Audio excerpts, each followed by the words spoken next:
in his coat. One-way ticket from the desert to the end of the road. They said, drop it, Joe, that trail's gone dark. But he boxed up his badge, kept the fire, kept the spark. From the canyons out in Utah to a hot white strip of sand, he's chasing ghosts in Gucci loafers with the truth in his hand. Undergrounder, Miami heat. He's burning up the lies on Ocean Street. Every pretty story that the cameras meet, he's digging up the dirt in the Miami heat. Undergrounder, Miami heat.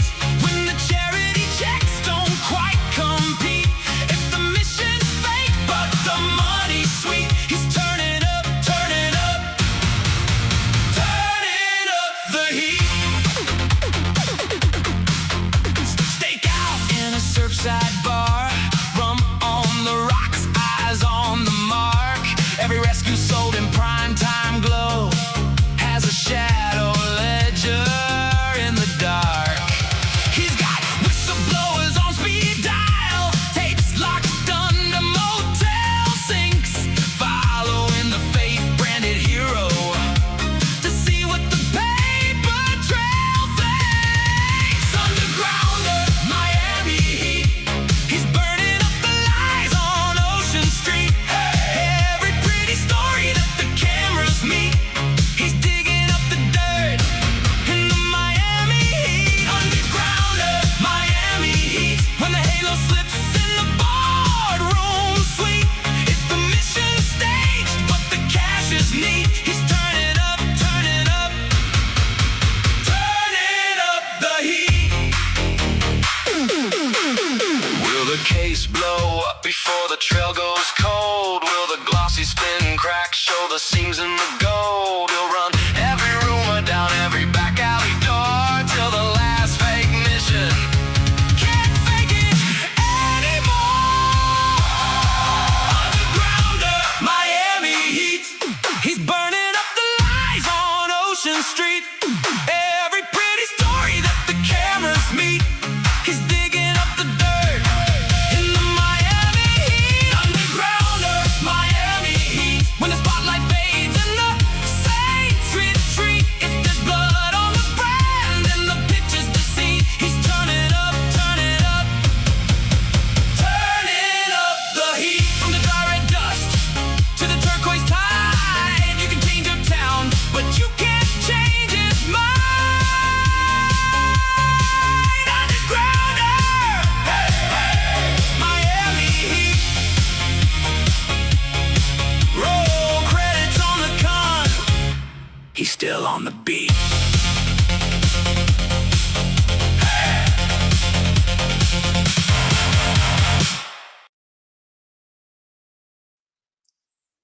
Woo! Now we're talking.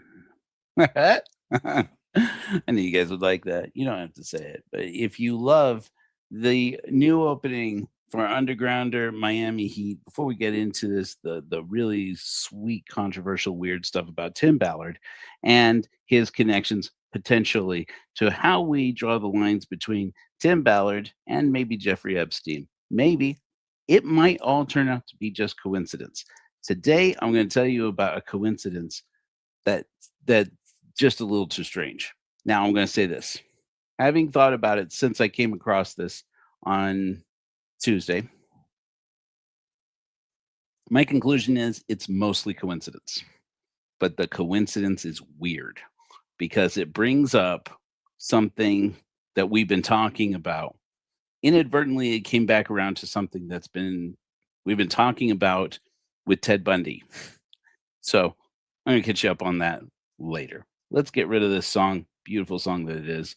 I just want to say, like this live stream if you want Exmo Joe to buy that white suit. Just and subscribe if you want me to buy the Ferrari.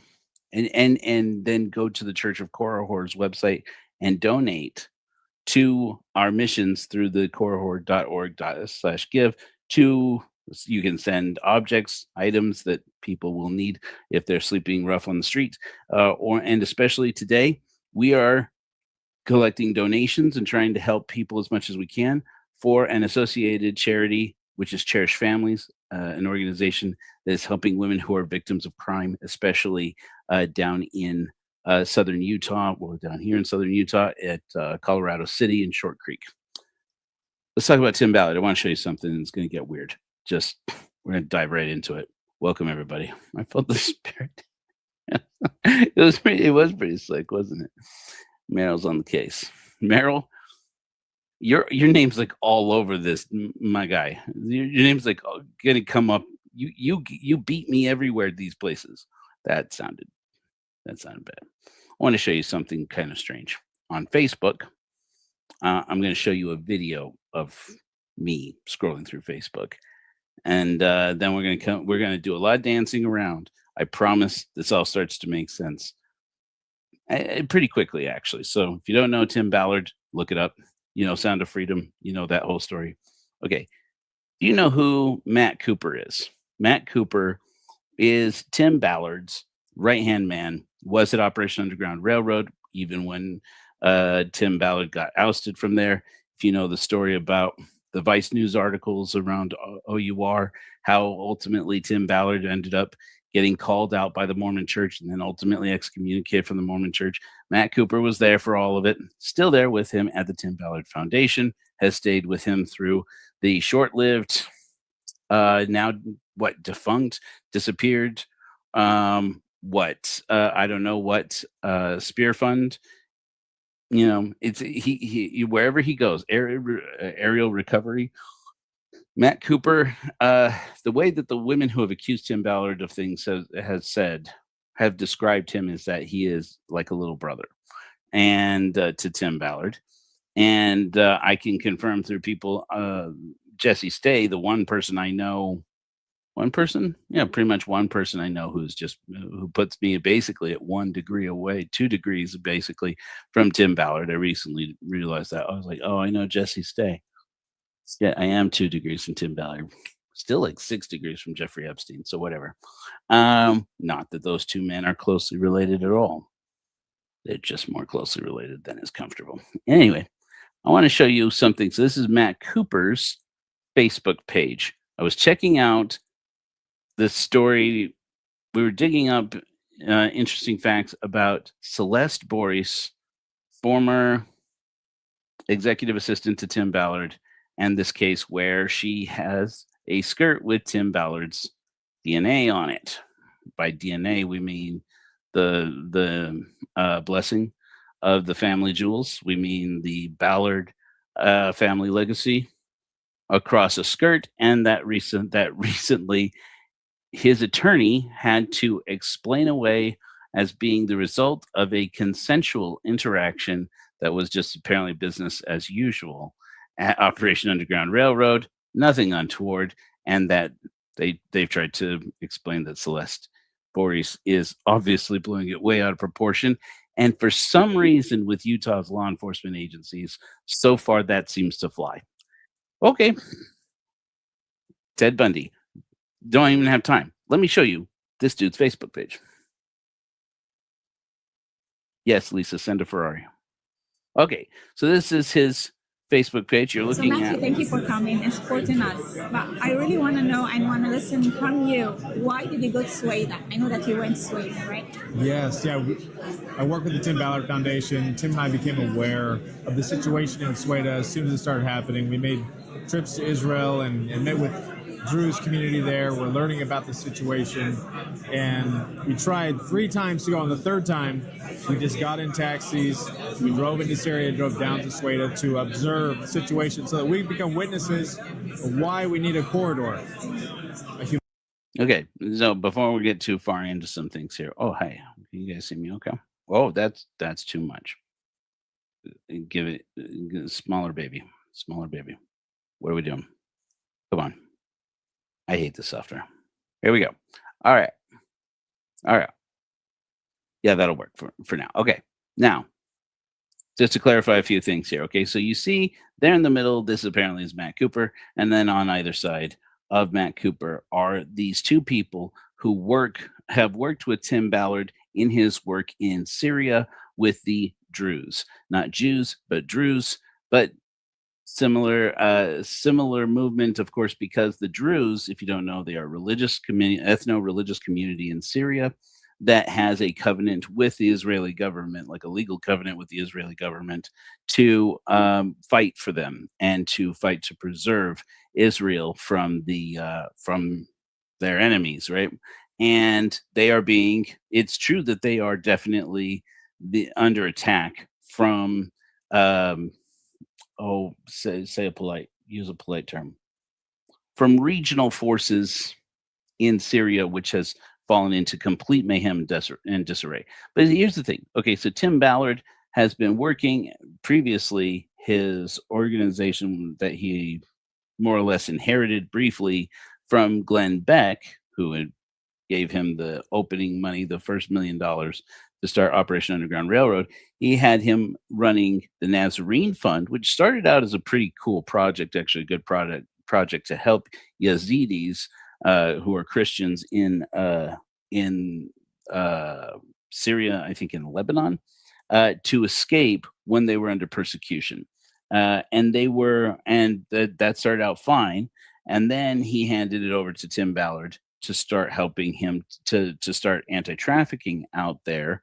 And then things apparently went off the rails. Eventually, Glenn Beck appears to have taken the reins of the Nazarene Fund back from Tim Ballard at about the same time that, after all said and done, after Sound of Freedom, after Tim Ballard's excommunication, apparently Glenn Beck, distanced himself formally from Tim Ballard, and things got hairy there for a bit before Tim Ballard suddenly reemerged.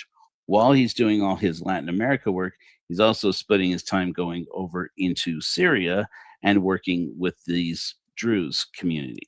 And for a while, I've been looking into this, going, "What is this guy on about? How did this guy get these connections?"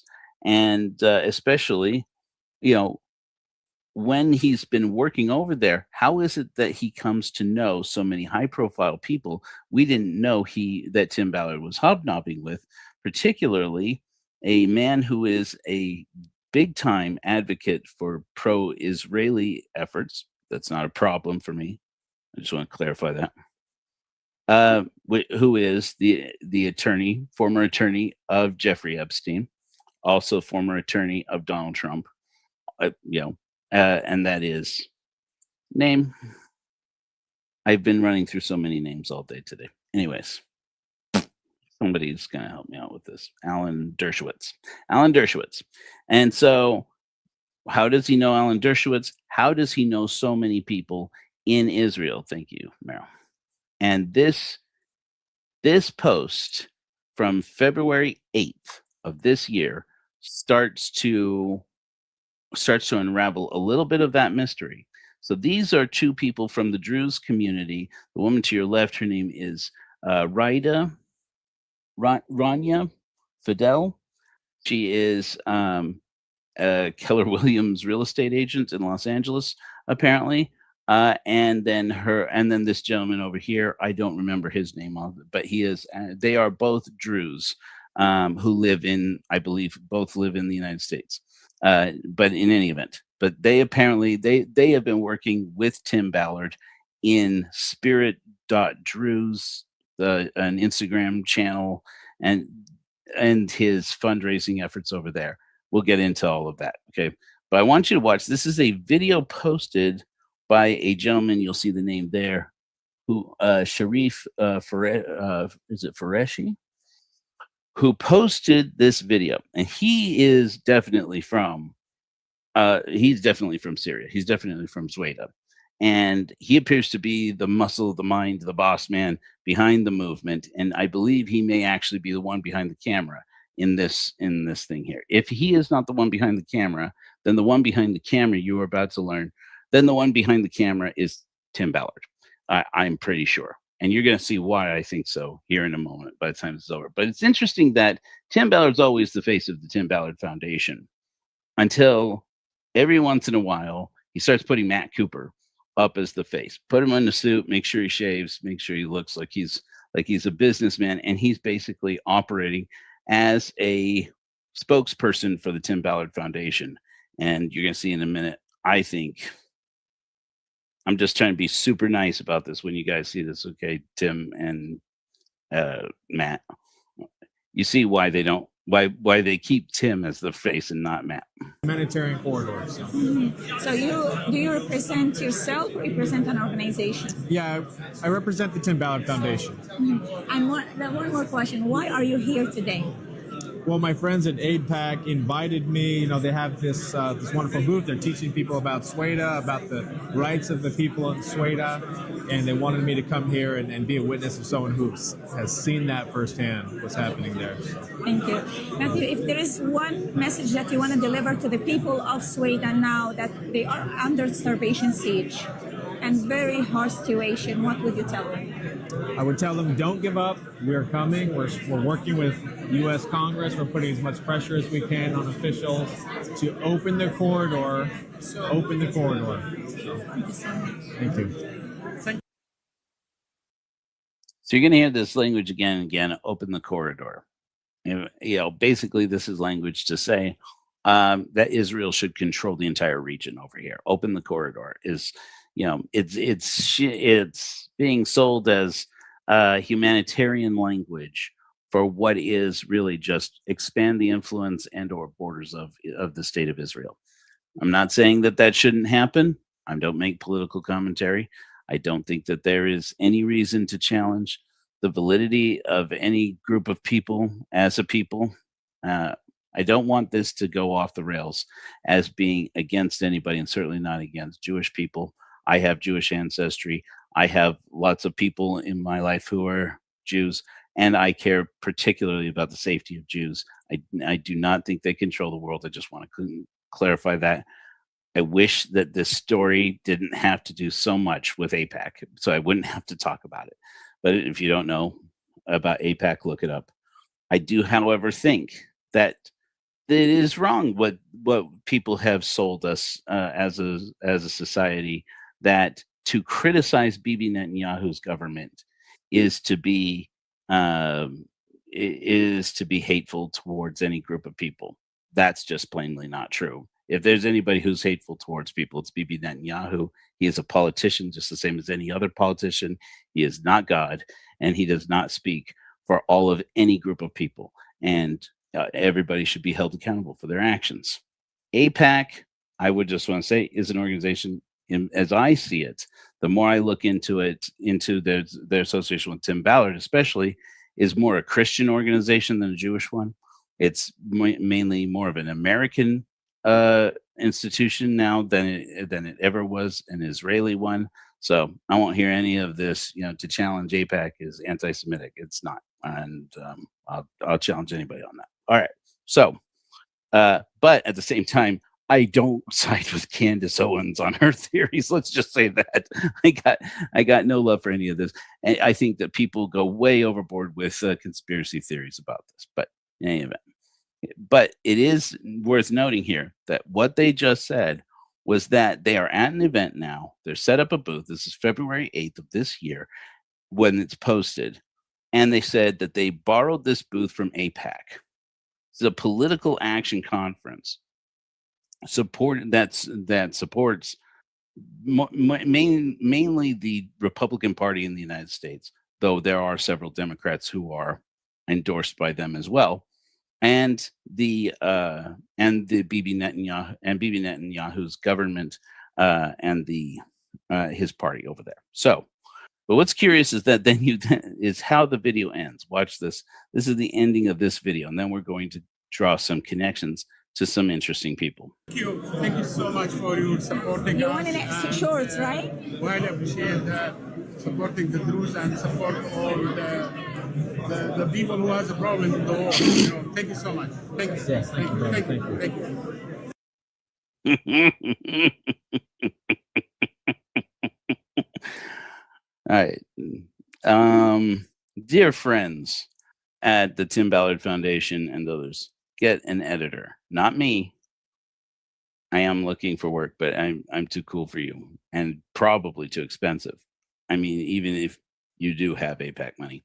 So I don't know what the association is between AIPAC and the Tim Ballard Foundation, why it is that AIPAC is allowing the Tim Ballard Foundation, especially Matt Cooper, and why it's Matt Cooper and not Tim Ballard, here presenting the case for Tim Ballard's work with the Druze community. I have theories, obviously. That's why we're here. What does that have to do with Miami? Well, it was when I discovered this video on Matt Cooper's page and this AIPAC connection that made me raise an eyebrow and go, oh, so not only do Tim Ballard and Matt Cooper apparently know Alan Dershowitz, who's very deeply involved in AIPAC, as far as I know. He's basically he does like publicity stunts for AIPAC all over the world. If you don't know, he's a character, this Alan Dershowitz guy. He not only do they know Alan Dershowitz, apparently they know people at AIPAC who are letting them use their resources to promote their work. Okay, all right.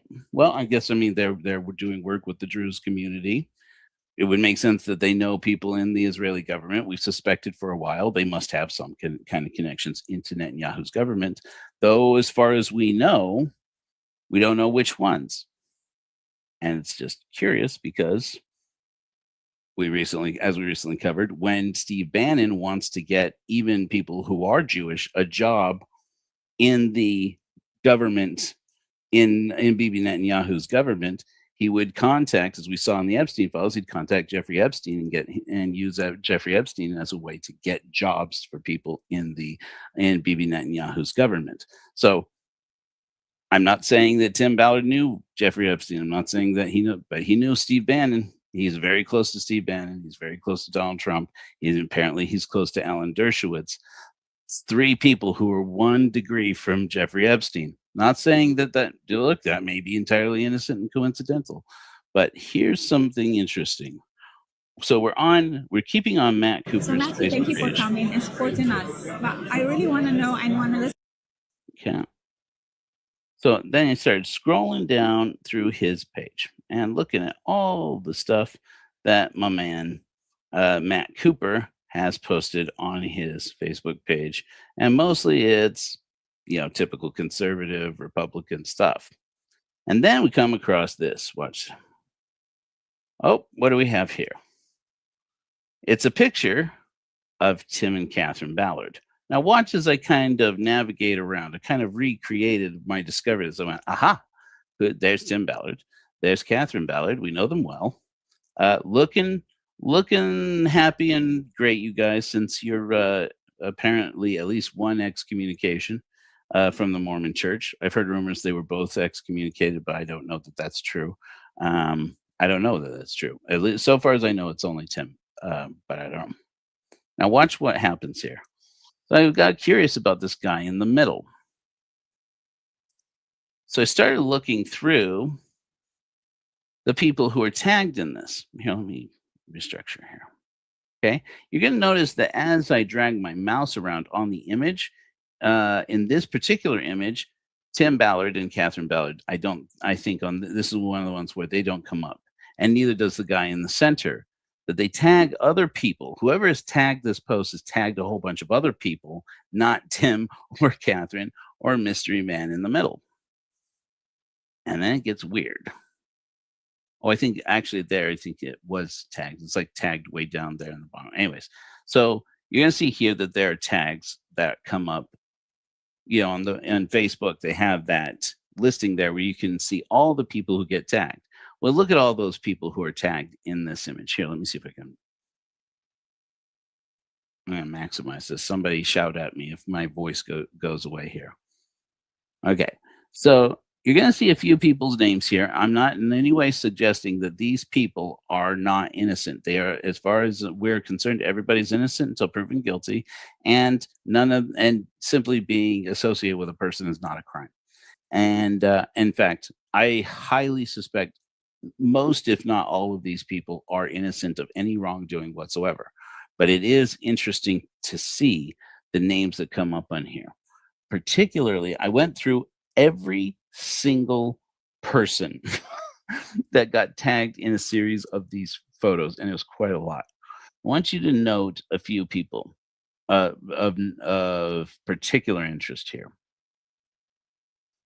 One is Matthew Cooper. You see almost second from the top there in this list. You're going to go down a little bit here, and you're going to see Brady McIntyre. You're going to see Tim Ballard. And those are the major ones that you're going to see in this. So we're going to keep going from here. So that's interesting. And then, of course, the name that you see up at the very top is Andy Chud. I just want to, so the more I look into this, the more I have to say, the more convinced I am that Andy Chud is probably innocent of anything malicious. I really have to stress that I am not in any way insinuating that this person, whom I do not know, and I don't have any mutual connections. I don't have anybody. I've asked around about him. I cannot so far this week. I have not managed to find a single person who actually personally knows Andy Chud. I did learn a little bit about him. He's a very interesting character. We're going to go on. We're going to learn a little bit of about Andy Chud, and I don't want anybody to think that is in any way associating him with any wrongdoing whatsoever. It's just interesting, and we're only looking for the associations that connect Tim Ballard into some kind of privileged connections in the Middle East, which would seem weird for a man in Utah who, as far as I can tell, again, is just a sweet man who's happens to be rich. And that's where things get interesting. Got a lot of rich people that we're going to see names of here. I don't want anybody to harass them. As far as I can tell, all of them are just rich people with big pocketbooks who care about some of these issues. So you'll see that I highlighted Andy Chud. What was that beautiful sound? Oh, apparently somebody's. Sorry. What happened here? Okay. Okay, so this is Andy's Facebook page. I went over to Andy's Facebook page here. Before we go through his images here. So Andy Chud, his father. So Chud is not a very classic family name as far as I know anywhere. His father's name was, I believe, Chudowski, or I forget what it was, but he's got a Russian Jewish name, so that would be Polish. I forget the name, but basically Chud is a shortening of a Jewish family name. His father was a Canadian Russian Jew who had immigrated to the United States and made a bit of a name for himself in the music business, where he worked as a music producer and record label, particularly for, as far as I can see, mainly Black and Latino artists. So at least we're not leaning into any stereotypes. In any event, he started a record company down in Miami Beach called Imperial Records. That's apparently how this family got to be well connected and rich. And eventually he sells Imperial Records and goes and buys a bunch of media outlets all over the country, particularly radio stations. So at least we're not leaning into any stereotypes. I'm just telling you the history that's published on, and it's not even about Andy Chud. It's about his dad, Lou Chud, who is now no longer with us, passed on. May he rest in reason. And as far as I can tell, everything I've seen from Andy Chud, he seems to be a very nice guy. But I do have to point out a few things that drew my interest and why this suddenly became an even deeper rabbit hole that leads us back to Tim Ballard's semen. Okay, sorry, Andy, to bring you into this. Okay, here's Andy and his lovely wife. Seems like a lovely person. Don't know either of these people. And here's the first picture that drew my interest. Anybody see what I see? Angel Studios. Now, I went on to the board of directors for Angel Studios. Currently, I don't see Andy Chud being a member of the board of directors.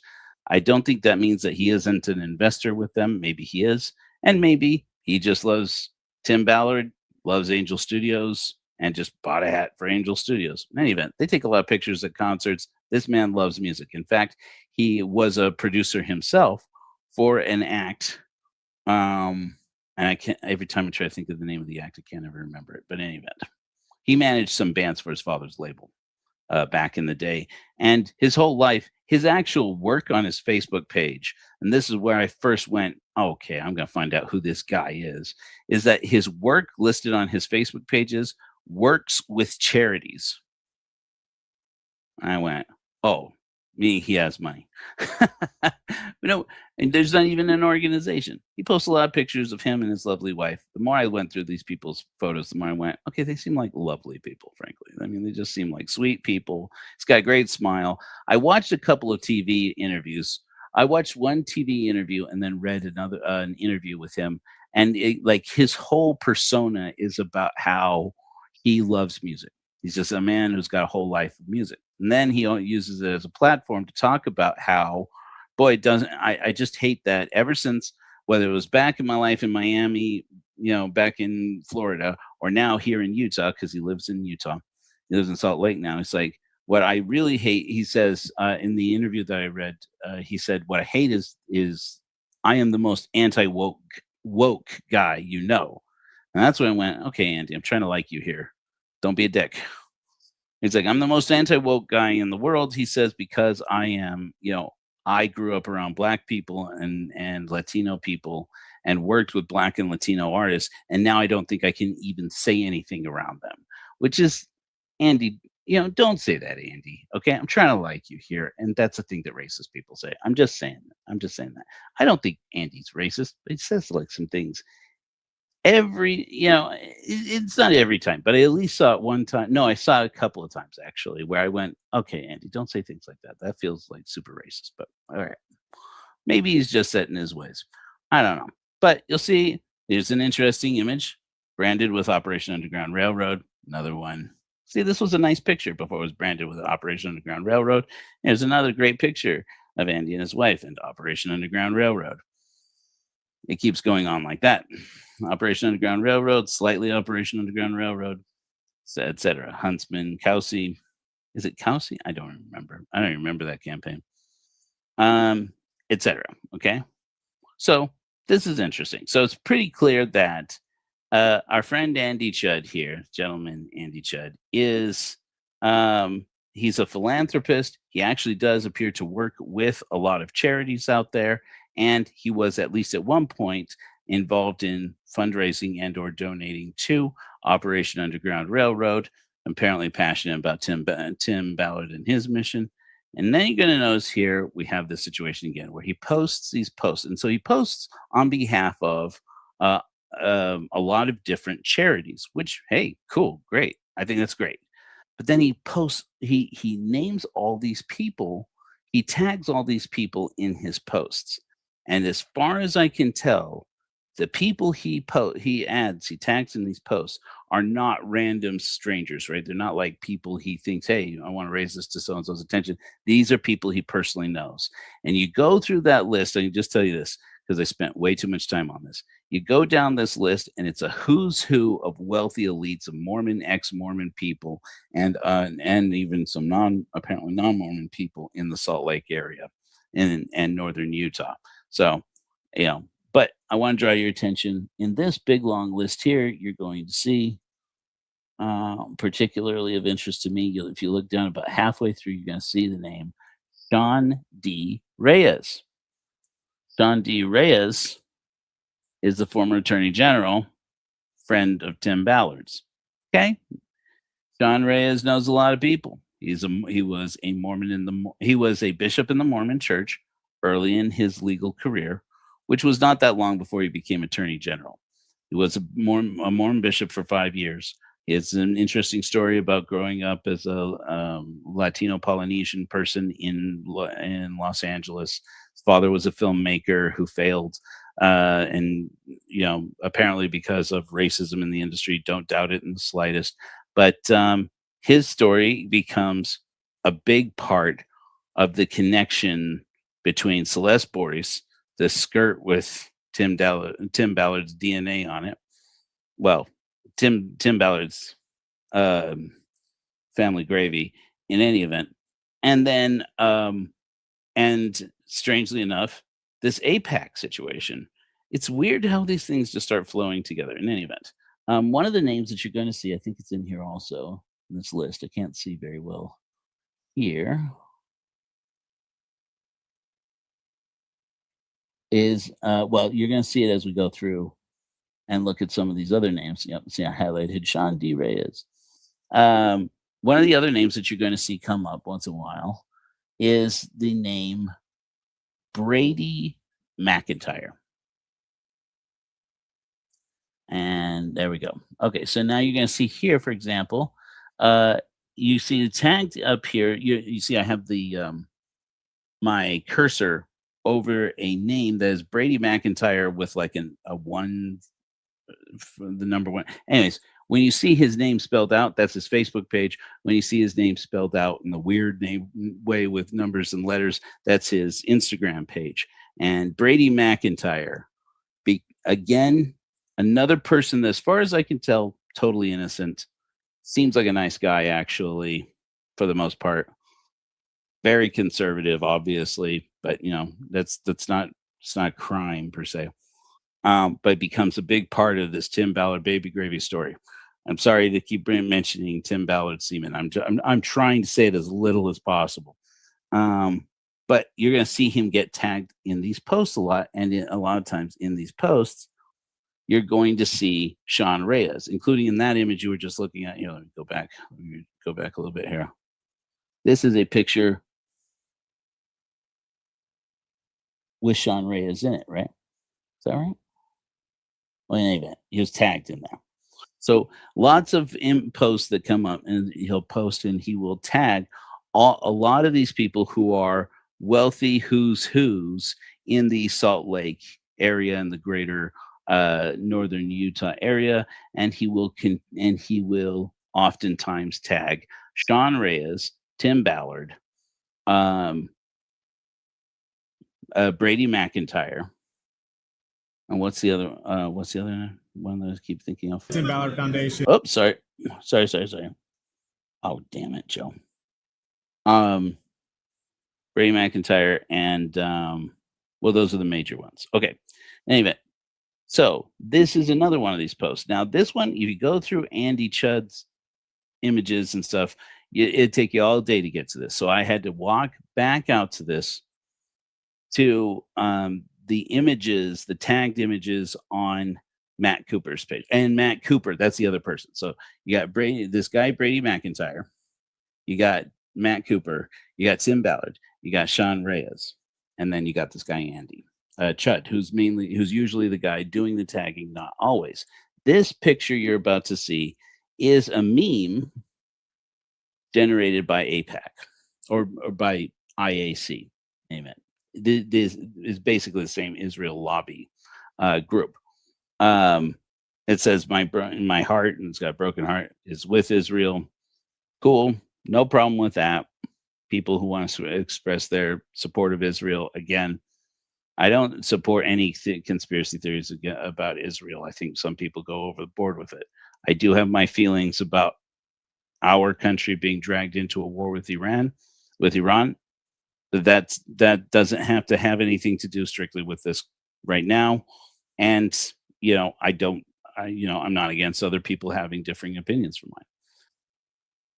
But you're going to see again, you got all these people being tagged in this post whose faces are not in this post, as if they're in the post. And once again, it's a post by Andy Chudd, and it's one where Matt Cooper has been posted. And once again, as you'll see here, of the 23 other people that are tagged in this image, you're going to see Sean Reyes. There's Matt Cooper.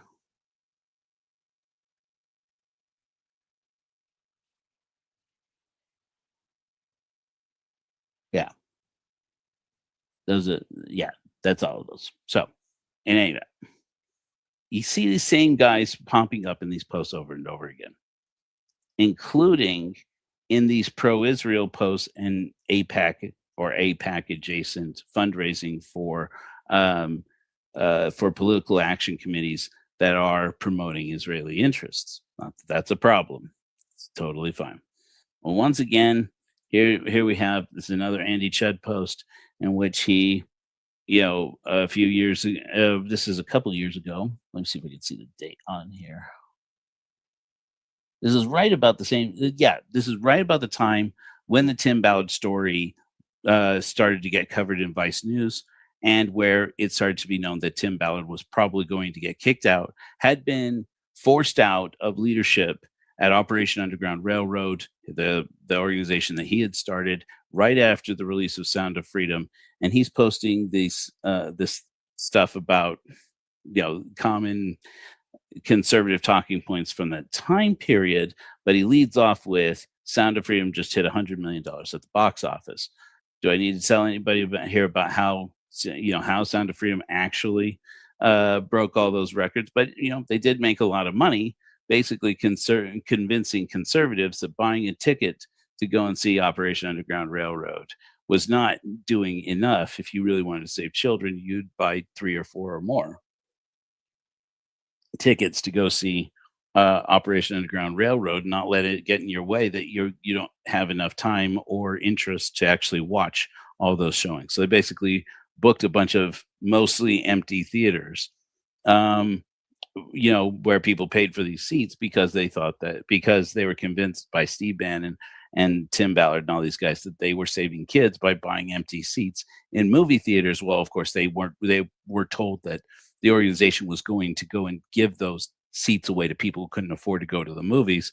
And it turns out that, it seems to me that turns out to have mainly not been the case. But it's curious, so we definitely have a guy here. Again, for all I know, nice guy, wants to do the right thing. Bought into Tim Ballard's story, hook, line, and sinker, but definitely bought into Sound of Freedom, Operation Underground Railroad, and is definitely personally connected to this guy, Brady McIntyre, and Tim Ballard and Tim Ballard's people, including Sean Reyes. Now, why does that matter? It might not. Again, what we're about to learn may be entirely coincidence, though I doubt it. Okay, here's another post by Brady McIntyre, or no, I'm sorry, Andy Chud. He's tagged his own name over the face of the person speaking here. The person speaking here is Tim Ballard. So don't come at me. Don't at me about the fact that about connecting Andy Chud with Tim Ballard. He put his own name over Tim Ballard's face. I can only presume why. What do you think? Why do you think? All right. And then once again, we got our same cast of characters in the tag with Tim Ballard. So it's kind of like this club they've got going of tagging each other, of Andy Chud, tagging the same guys in this group, including this guy, Brady McIntyre, who, by the way, as far as I can tell, doesn't actually work for Underground Railroad in any way. Now, this is another image here you're going to see on the, if I'm not mistaken, yeah.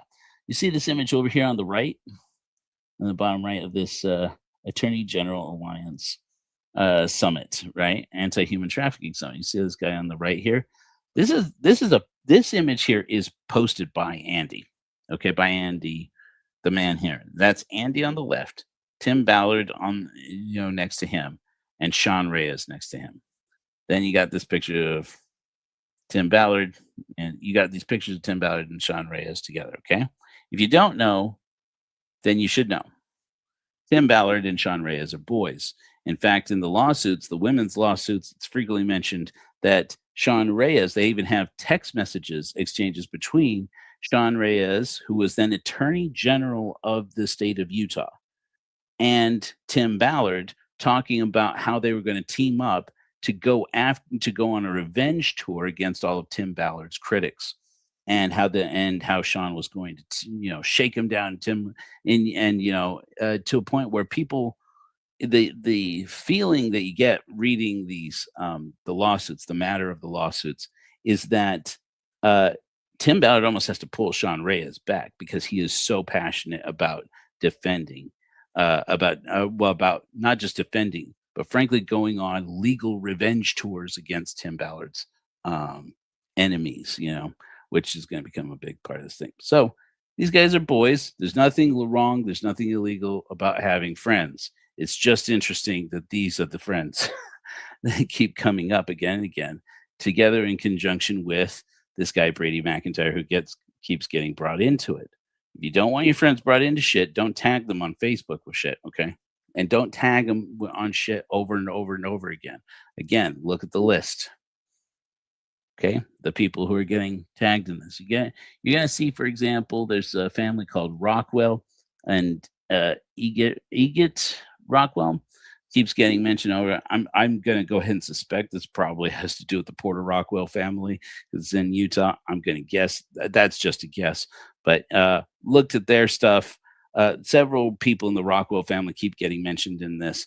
They have a company that makes military themed memorabilia and things, and then raises money for veterans. So, very masculine, very bro-y stuff. But as far as I know, nothing criminal.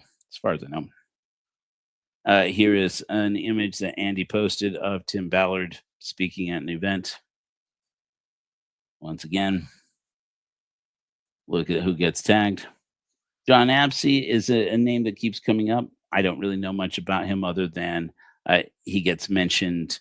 He recently passed away, apparently, and he keeps getting mentioned by Andy Chud in a lot of these posts, and especially when it comes to Angel Studios and Sound of Freedom.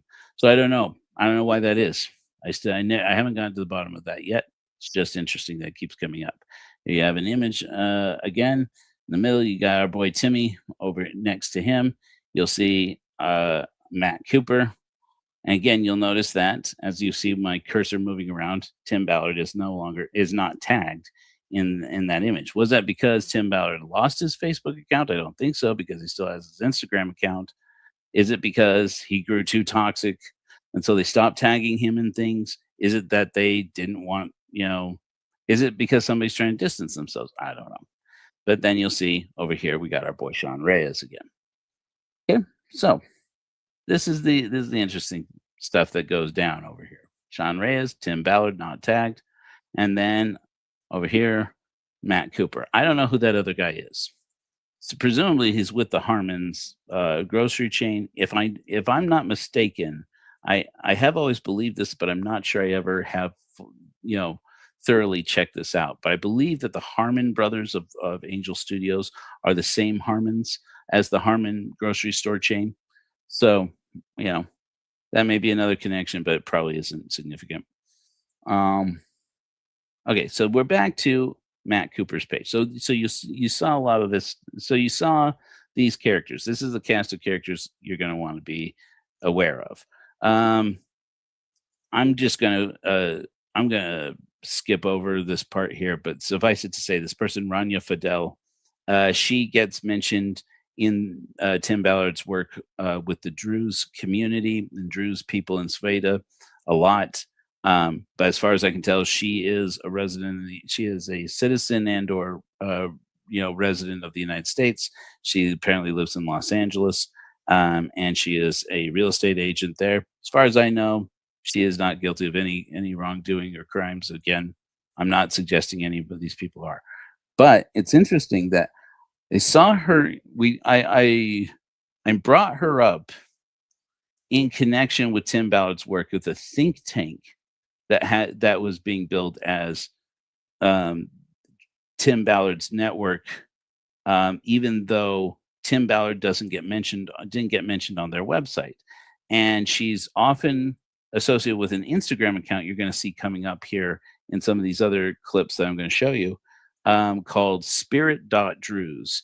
And she keeps getting mentioned, or she keeps mentioning. Her Facebook page is this very, far right conservative Republican stuff. She's very involved apparently in Republican politics and things. Again, that's not a crime. So, but it's interesting to see that then she listed, I will show just real quickly, she has listed this website that seems to me like it's new since the last time we talked about her and their think tank, which I don't see much of anymore. Maybe because I'm just not looking at it. And that is this website called Covenant. Um, it's like covenantcharity.org or something like that. Anyways, suffice it to say, nice looking website that has a whole lot of nothing except for that you can email the people who run the organization, see pictures of her standing at the podium. Unless that's not her, but I'm pretty sure that's her. And you can also donate, and there's a donation form. So basically, this is just about what you would need if you wanted the most crude and rudimentary website for collecting donations. So I don't know how much money they have. I don't know anything about this organization other than I had not seen this website before. Maybe that's just because it didn't look hard enough. But now all of a sudden it's here, and it's curious. And then if you click on any of the learn more information, it takes you to a form that says, oh, you can email us and we'll answer questions. So anyway, so we're moving on from there. Oh, yes. And then you have these pictures. Do you represent? For hell's sake, Joe. Sorry about that, guys. Let me get back there. Then we have these images here. And this is from Instagram, I believe. Okay, yeah. You remember I said Brady McIntyre, when you see his name spelled with like a 1 instead of an I, that means you're on his Instagram page. Also, you're kind of like you're on his Instagram page. And look where he is. Look who we're with. So here on the left, that is our friend Brady McIntyre. Epic beard gets more epic with time. Man with less epic beard on the right, less epic beard on the right is Glenn Beck. Okay, you get the idea.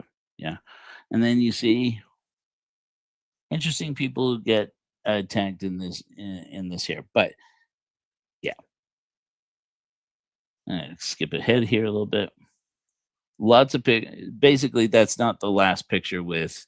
Suffice it to say, that's not the last picture with Glenn Beck. Okay, so Glenn Beck apparently and Brady McIntyre, they are boys. They post things, have events together, and so forth, and that would make sense. Oh, the thing that I did want to mention here, though, is that you will see in one of these, I think it's this one here, that he also tags the Nazarene Fund. So we don't know everybody who gave money to all these organizations, but it would seem that Brady McIntyre's interest in both Tim Ballard and or Glenn Beck and or Andy Chudd has to do with the Nazarene Fund, which would have to do with their work, particularly with the Yazidi community out in Syria, more than anything else. They did a little bit of work, allegedly in Ukraine as well, I believe. As far as I know, again, the story of the Nazarene Fund and the frustration that Glenn Beck had with Tim Ballard on the Nazarene Fund, I've always been given to understand, was that Tim Ballard, once again, like Operation Underground Railroad, they never actually rescued anyone. At a difference from when Glenn Beck himself was running the Nazarene Fund kind of as a personal project, apparently they actually did rescue people when Glenn Beck himself was running it. And when Glenn Beck is better at anti-trafficking than you are, Timmy boy, you suck. Personal opinion. Okay, so we're going to get into some more things here. And then there's this guy, Sharif Farashi, who is the person who actually posted this video. He is actually from Zweda, apparently, and is basically, he appears to be the ringleader. He apparently is the person who is actually running the organizations and making the connections behind the scenes. What is his connection to Netanyahu's government, if any? I mean, he obviously is a fighter. If he's from the Druze community, he is legally obligated. They basically have a conscription agreement with Israel that even though they are not citizens of Israel, as I understand it, even though they are not citizens of Israel, they're conscripted. Their young men are obligated to be conscripted into the IDF. And from what I understand, I was talking to somebody today who said, oh, yeah, the Druze, the young men from the Druze community are known to be the fiercest fighters in the IDF. Like they're known to be particularly good. I don't know what special operations commandos. I don't know much more about that. I haven't taken that much interest into that particular subject.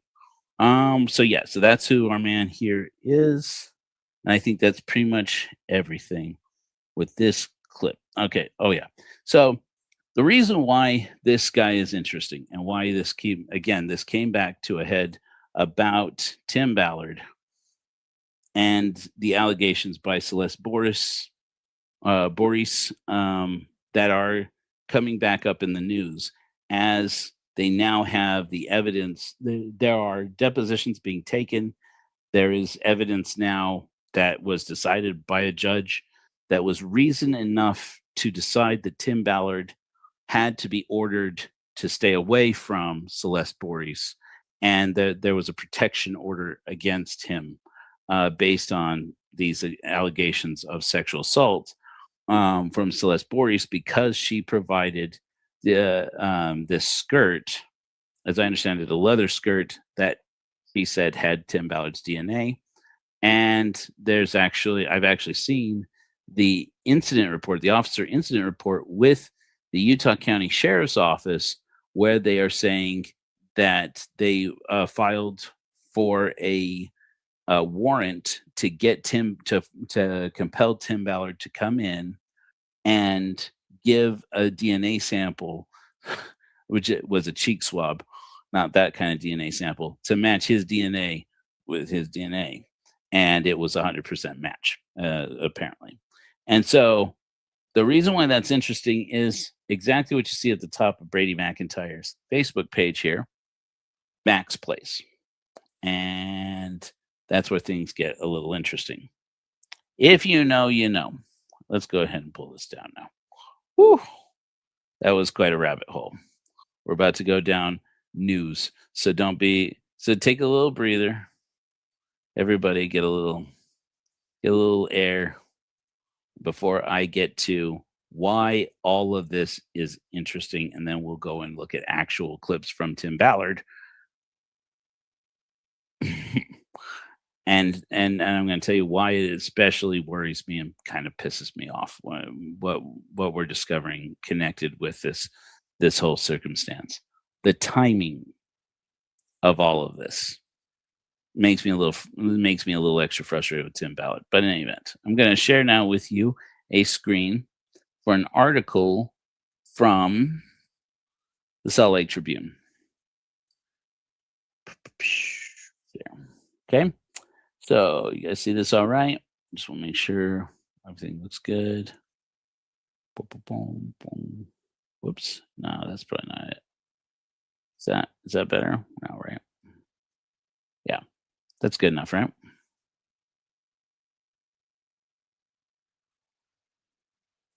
Let's go with this one for now. All right.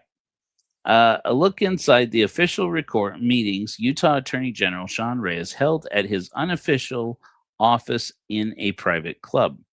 Now, those of you who were watching the Utah political cycle when Sean Reyes dropped out of Utah politics, you will know that he fought hard to keep his personal calendar from being published to the public,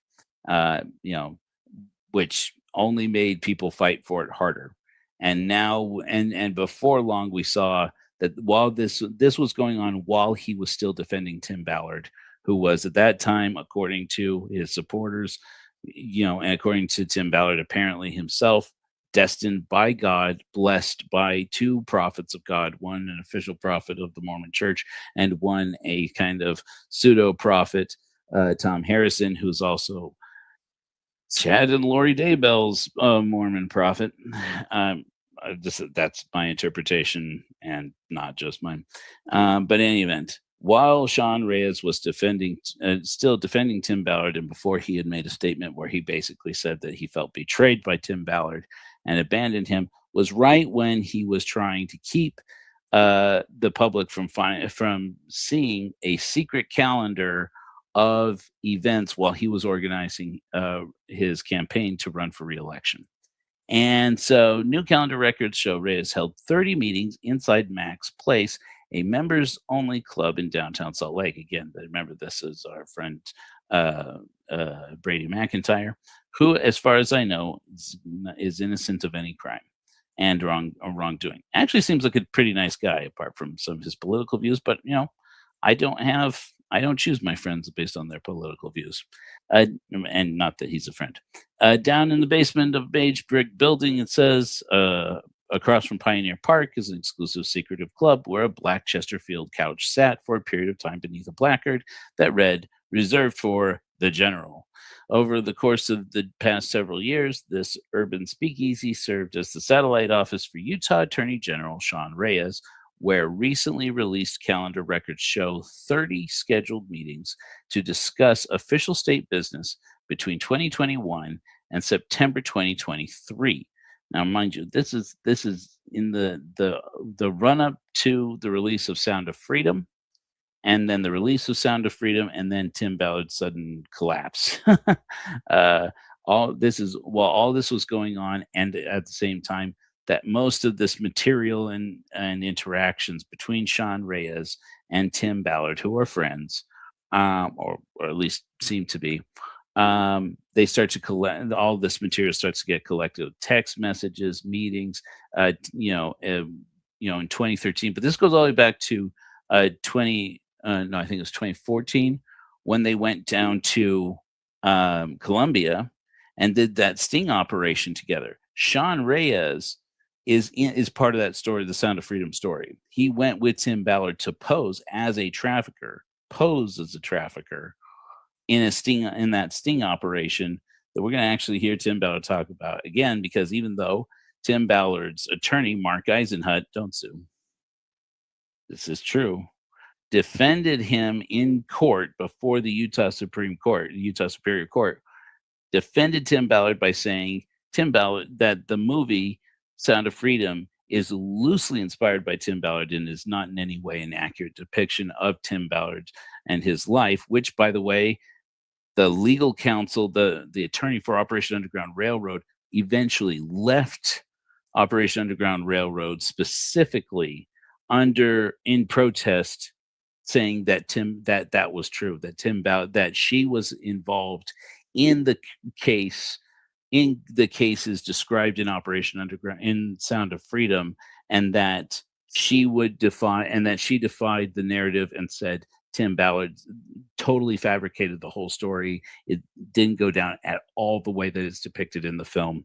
So, and that she had been the prosecutor in California in the case with the little boy in the van that the movie starts out with, and supposedly that little boy has a sister that's been, kidnapped and sold into trafficking, in Honduras and so on. She's like, none of that happened. And you find out the true story of what happened with that little boy. It just break your heart how wrong, how incredibly misleading Sound of Freedom is about that story. It is so much darker and so much more devastating. And then it's so shocking how little Tim Ballard actually had to do with it. So in any event, he actually did, again, Tim Ballard has ever since then continued to push the narrative that the story of Sound of Freedom is basically true, even if they had to take a few creative liberties with it. So in any event, so they're talking about Max Place here. Max Place touts itself as an exclusive VIP venue, a private club with no more than 300 members that has played host to professional athletes like Karl Malone, John Stockton, and Charles Barkley, as well as other high-profile celebrities from mixed martial artists to rockers like 1990s band Everclear, which played a show for Max Place last year. Okay, so you get an idea basically of what's going on here. But here's where things get interesting. So you're going to talk about this guy, Alan Crooks, who was Reyes, main man setting up all these meetings, and how that related to Reyes' campaign to get reelected. Campaign meetings are not allowed at the Capitol, Crooks said. The very unfortunately named Crooks said. So if the Attorney General is holding campaign meetings at Max, sometimes it's easier to have official meetings there too, rather than go back and forth to his Capitol office. It's more convenient and it's very private, so it works out kind of nice, Crooks said. We see it as part of our campaign office space. Brady McIntyre opened Max Place in 2019, leaving his career in finance to build a club for business moguls, he said during a tour of the Hideaway this week. Now, okay, so anyways, so let's move on to the important facts of this. Okay, basically, as I understand it, I want to just cover this real quick. Brady McIntyre. I know one person who knows Brady McIntyre. And the explanation I got from this one person is I don't know him that well, which was that he was a trainer, knew him as a trainer at Morgan Stanley back in the early 2000s, where he was training people to get their, what do you call it, Category 7, their Chapter 7 or whatever, their Series 7 licenses.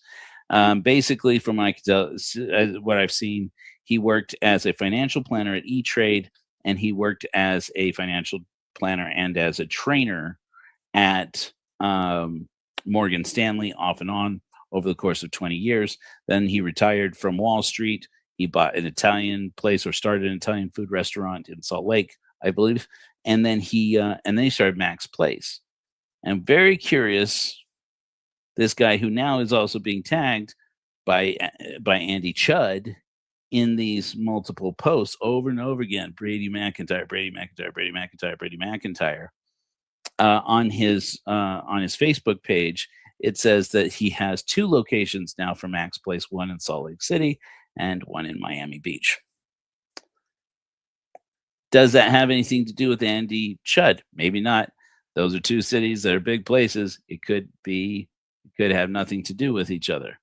They both run in the same circles, and it always always with Brady McIntyre and or Sean Reyes and or Tim Ballard somewhere in the mix, and Matt Cooper, who we learned with this post apparently is holding fundraising events for the Tim Ballard Foundation and their work among the Druze people at least in one instance at a booth hosted by AIPAC.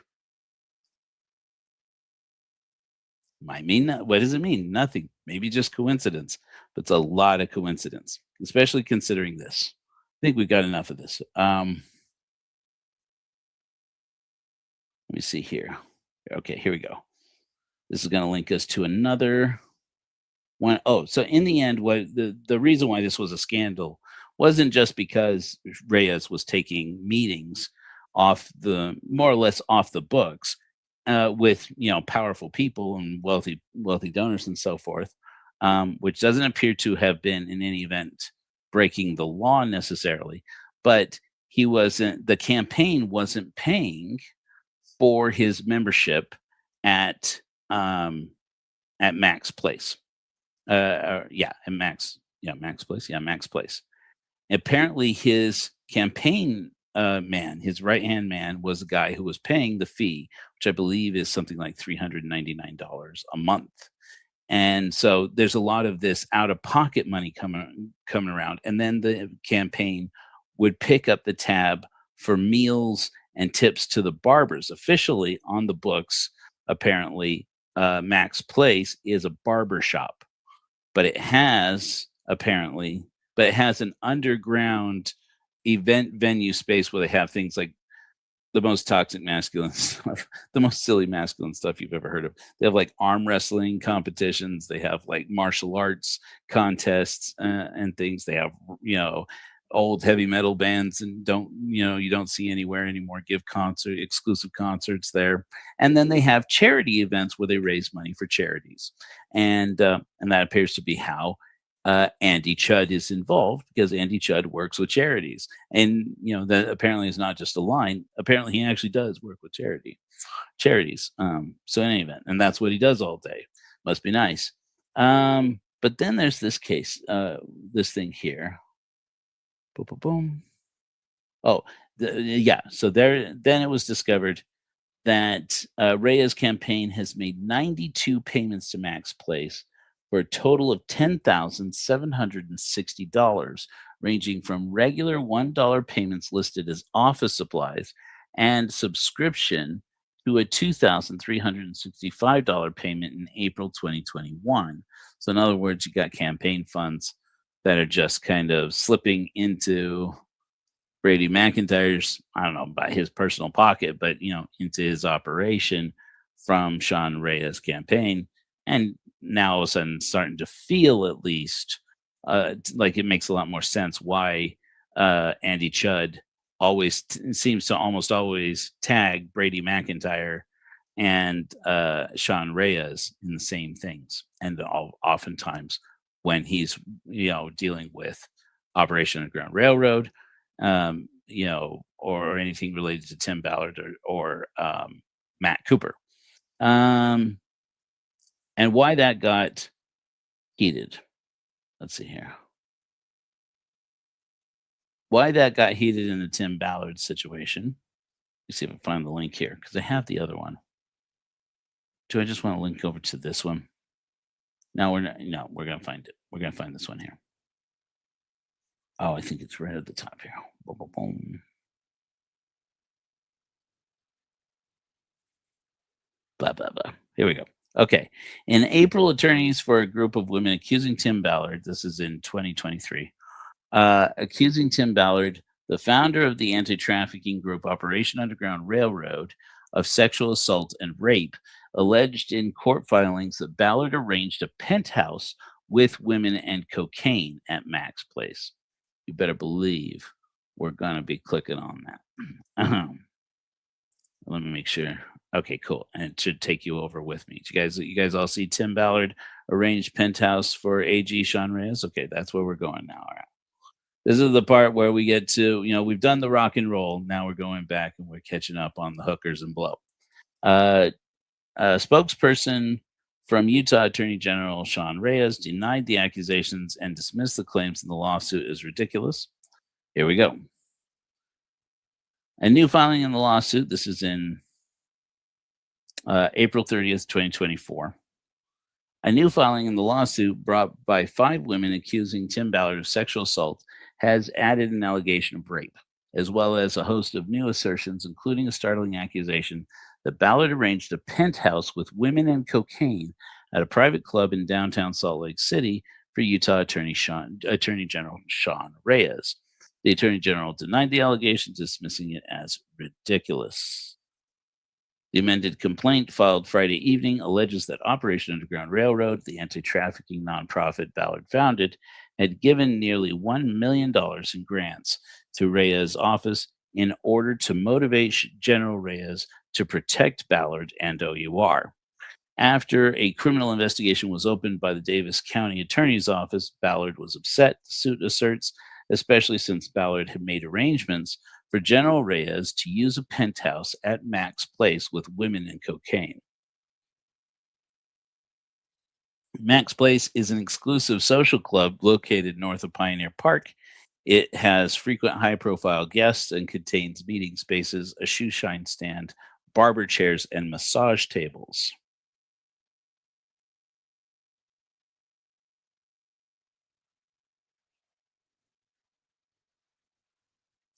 Ahem.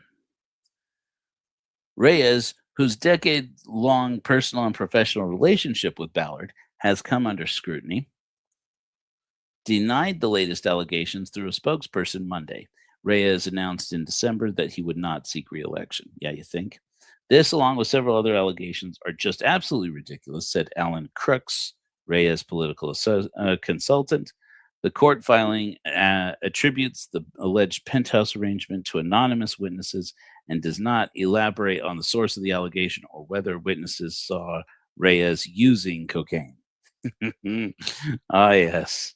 The infamous, there may have been blow, there may have been hookers, but that doesn't mean that a Mormon bishop like me is doing blow and hookers. Stop it. Just because there were blow and hookers doesn't mean I indulged. No, never mind. Don't make a dirty joke, Joe. You're a spiritual leader. For his part, Ballard faces multiple lawsuits from women accusing him of sexual abuse and assault. They also accuse OUR of being complicit in enabling his alleged behavior. OUR terminated Ballard last June just before the release of Sound of Freedom, a movie loosely based on his anti-trafficking heroics that has earned hundreds of millions of dollars at the box office. It's interesting that Tim Ballard's defense, again, through his attorney, Mark Eisenhut, who is his attorney. He is his attorney. People are attorneys. It's a fact. He is still, to the best of my knowledge, Tim Ballard's attorney, and may or may not be the father of a young man who has or is serving a mission where he is a companion with Tim Ballard's son. Maybe. I don't know. I actually don't know. That's the rumor I've heard. In addition, but that this guy, Mark Eisenhut, defended Tim Ballard before the highest court in the state of Utah to say that that Kelly Suarez, who's now in prison for 2 decades, is definitely not defamed by the movie Sound of Freedom, which Tim Ballard has said on multiple occasions that she is the villain in this movie. But his attorney, Mark Eisenhut, stood up and defended him in court, saying, and some of these days I'll show you the actual clip if anybody's interested in it. You can look it up. Mark Eisenhut, he's with a law firm called Call and Jensen, or Jensen and Call. He's an associate there, or a partner. And I think he's a partner there. And he is, and he stood up and defended Tim Ballard, saying this movie has nothing to do with Tim Ballard. It happens to use his name. He doesn't know the people who made it. I can show you clips. I can show you pictures. You can look it up. You can look up the pictures. There's a picture of Tim Ballard sitting next to the main producer of Sound of Freedom, besides Mel Gibson, who we've talked about, Eduardo Verástegui, the actor who is actually in the movie, and sitting next to Donald Trump and freaking Jim Caviezel at Donald Trump's golf resort in Bedminster, New Jersey. Oh, but he barely knows him. He doesn't even know it. How these things fly in Utah courts, I really don't know. In any event, so here we are. I am going to go ahead and pull down this horrifying thing. Well, do you guys want to hear any more of this? It's pretty dirty. They talk about Kira Lynch. Kira Lynch is another one of the women who has accused Tim Ballard of assault. It says that plaintiff Kira Lynch's allegation that Ballard pinned her down on the stairs of her home after she had cut his hair and raped her while she pleaded with him to stop. Lynch reported her case to law enforcement last October, despite initially denying an open records request, insisting there were no police reports related to the alleged attack. The Utah County Sheriff's Office provided the Salt Lake Tribune last week with an initial contact report in Lynch's case. The Tribune generally does not name alleged victims of sexual assault, but Lynch has agreed to go public with her accusations. This was 2 years ago, friends. Chad Colton, a spokesperson for Ballard, said the story keeps changing, but what remains the same is the relentless effort and focus, blah, blah, blah, victim blaming. Anyways, but what's interesting on this and how it ends up here is that it says, she offers no evidence at all, he said, for her claims or much of the rest of this motion. The lawsuit contends that Ballard confessed the alleged assault to M. Russell Ballard, a now deceased senior apostle. He was the president of the Quorum of the 12 Apostles in the Church of Jesus Christ of Latter-day Saints, who is not related to Tim Ballard, but at one time was a friendly advisor to Tim Ballard. President Ballard, quote, did not tell Tim Ballard to go to the police and report this horrible act. Whoa. I hate it when it jumps around like this. In the lawsuit alleges. Instead, it said he advised Tim Ballard to do a better job of obeying the rules of the couple's ruse. That Tim Ballard still maintains that President Ballard did endorse the couple's ruse and all of these activities, which is the story also they're still maintaining, and even to some extent, I would say, this is my interpretation of the events, even Catherine Ballard is maintaining that that the couple's ruse in their story, their draft of things, the couple's ruse was President Ballard's idea, and is apparently how Celeste Boris ends up with Tim Ballard's family blessing, his blessed anointing all over her skirt in what his attorney, one of his other attorneys, has now said is a consensual activity of some kind. I can't imagine what must go through Catherine Ballard's head. And the more I do, the more I think, I just don't know this woman. I should stop trying. In any event, the couples were supposed to act as intimate partners, blah, blah, blah. You guys know about the ruse, right? The couple's ruse. And then talking about how Tim Ballard got excommunicated. Okay, I'm going to switch over to another story here. You know, we're going to skip that.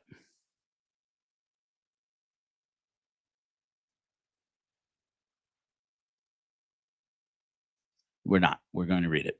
I'm going to go over this real quickly, you guys. I'm sorry to have to drag this on, but because we do want to get back to the video clips. I do have another series of video clips I wanted to show you from Tim Ballard's Instagram, and why this is a particular this is particularly infuriating to me right now. Is the timing of it all. I'm just going to say this may seem circumstantial. I had some interesting conversations with other people who are covering the case recently, and this is a part of it that's I'm kind of taking on as my personal interest in this. I'm going to go ahead and share this article with you. So that screen, move, share. Okay, so again, this is another article from Salt Lake Tribune. Okay, here we go. This is how it comes into the current. This case is still basically ongoing. This is an article that that was published officially, on April 2nd, so just a few days ago. Utah County prosecutors declined to charge Tim Ballard following sexual assault allegation. Ballard's former executive assistant told police the embattled anti-trafficking advocate had sexually assaulted her in 2023.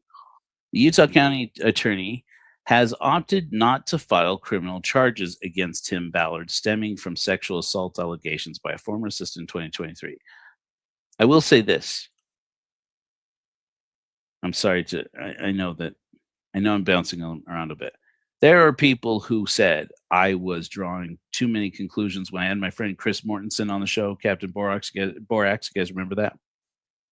And I had said, whoa, sorry, StreamYard sucks.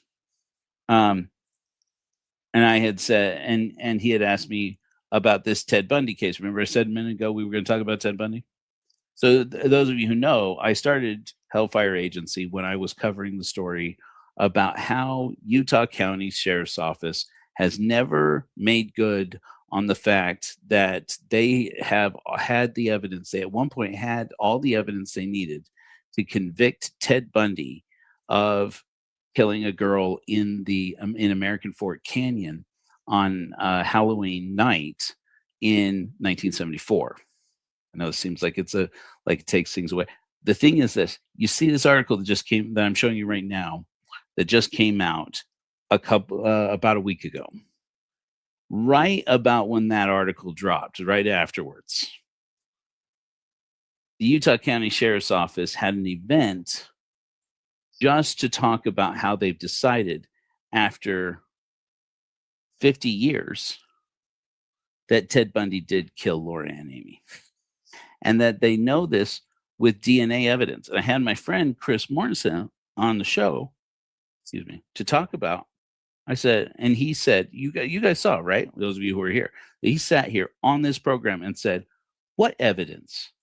I said, "You tell me, Chris. What have you been holding out on me?" If you don't know, Chris Mortensen is one of the best researchers into Ted Bundy that there are. He's actually an educator by profession. He's a musician, but he does such good rabbit hole dives that authors for Ted Bundy books have hired him to do research for them because he gets interviews with people that they couldn't get and tracks down evidence that they couldn't find. He's very good. Even I was like, what do you have? He gets great stuff. I get great research, man. And for 50 years, the story has been that the Utah County Sheriff's Office either A, destroyed all the evidence that Bundy was guilty of killing Laura Amy in 1974, or that they lost it or threw it away, or they never one interview with the actual detective who collected all this evidence and marked it down, put it down in the an interview that Chris Mortensen did on Captain Borax on his channel, on YouTube channel, Captain Borax. Well, I don't know if he actually published that one with Owen Kornberg. I've listened to it. I have it somewhere. He asked Owen Kornberg, the detective, and he said the reality is basically on the DL, we never collected any evidence. And he's like, we just wrote that we did. Basically, is the way he kind of layered it in. In any event, the Utah County Sheriff's Office botched this case, and this 17-year-old girl was assaulted and murdered and left for dead in American Fort Canyon for almost a month before she was found, and by two hikers, which is the way that they used to say kids, BYU students doing Mary Jane up in the canyon. So right when this story drops about how the Utah Crime Lab has Tim Ballard's DNA on Celeste Boris's skirt, but they're not charging him with any crime, is right when suddenly they decided, we have decided, however, that Ted Bundy did kill Laura Amy. And now more and more people are saying,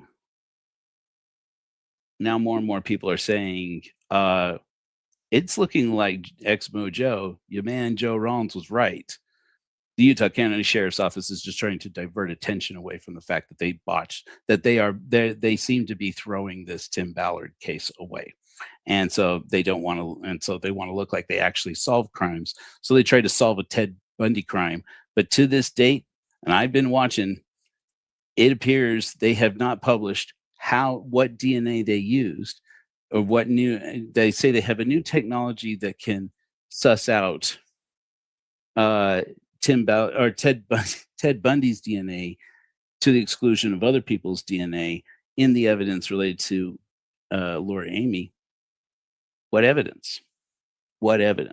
Unless it's now that I'm thinking about it, and now I'm getting it. I'm not going to say it. I'm going to contact Chris about this. Maybe this is what they're trying to refer to. But I'm on the verge of calling them and to say, will you at least provide us with a statement before I have to go and file a grammar request about why grammar requests are like Utah's Freedom of Information Act that they never do anything with. I've asked for this evidence in the past. They haven't done it. They haven't gotten back to me with it.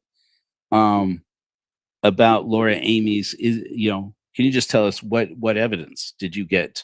Skin cells from under Laura Amy's fingernails? Did you get, according to the autopsy report, the medical examiner found semen in her vagina.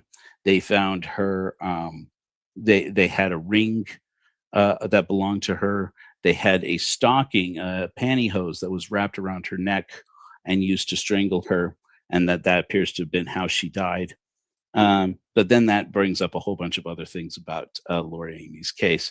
But to this day, it's just always been maintained that they don't have the evidence anymore. There was a time where they extracted her remains.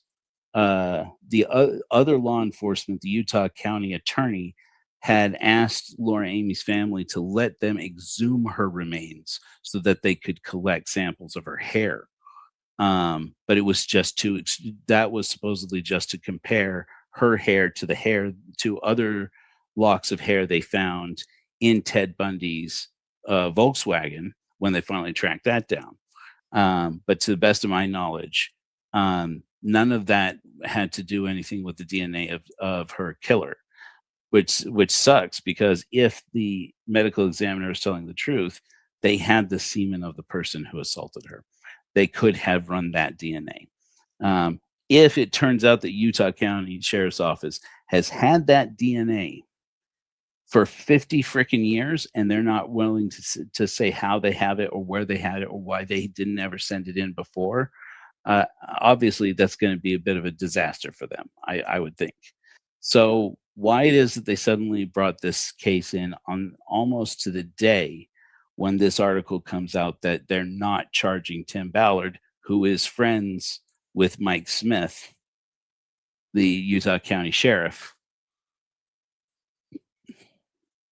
I'm just saying, it feels fishy. I don't know anything for a fact on this case, but it looks fishy to all of us. Linden, by the way, is in Utah County. Utah County attorneys opted not to file criminal charges against Tim Ballard stemming from sexual assault allegations by a former assistant in 2023. In November 2023, the Linden Police Department confirmed Ballard's former executive assistant, Celeste Boris, had filed a police report alleging Ballard, who'd become an international celebrity as an anti-child trafficking crusader, had sexually assaulted her, and the department was investigating the claim.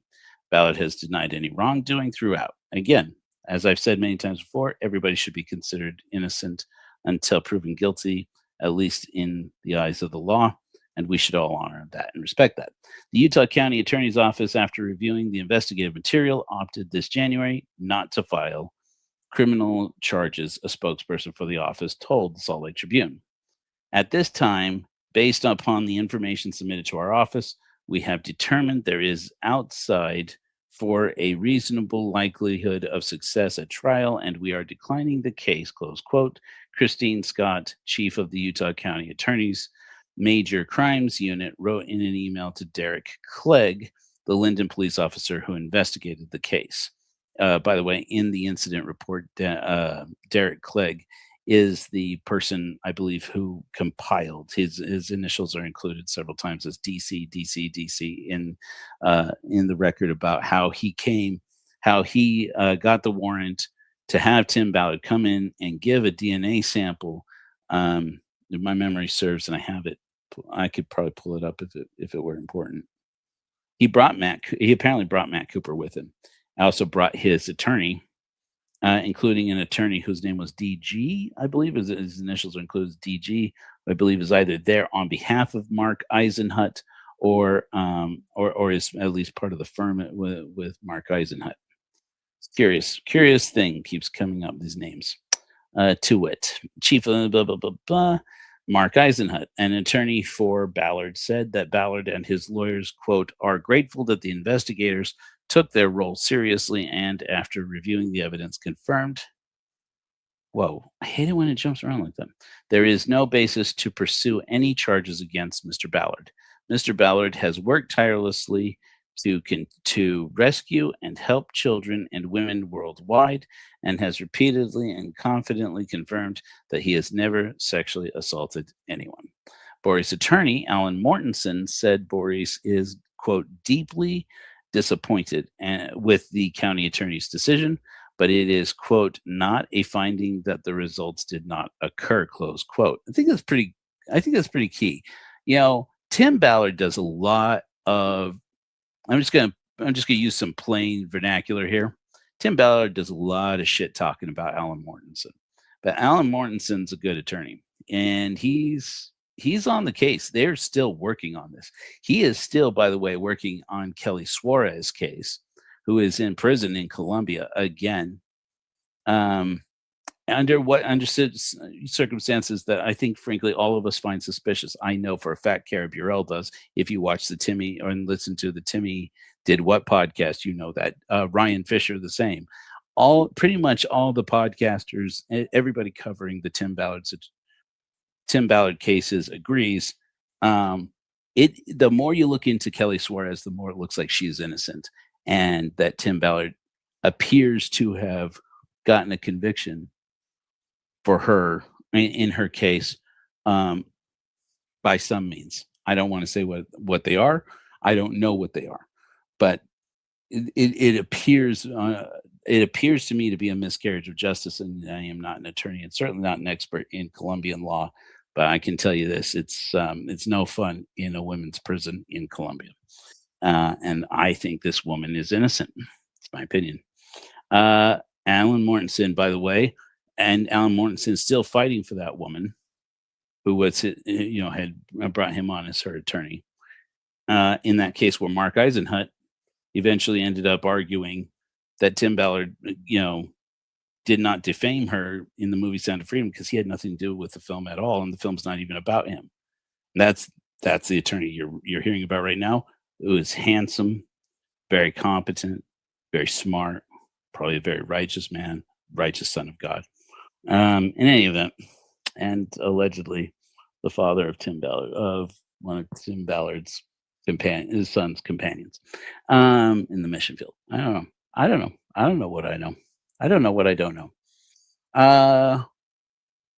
That may not be true, by the way. I just heard that as a rumor. Mortensen said the outcome is, quote unquote, not the final word on truth, and noted that physical evidence from the Utah County investigation and a judge's earlier decision to grant Boris a sexual violence protective order against Ballard are evidence an assault occurred. So even though they're not charging Ballard with any crimes, basically they have a judge's decision that the physical evidence on Celeste Boris's skirt shows that she needs to be protected from Tim Ballard.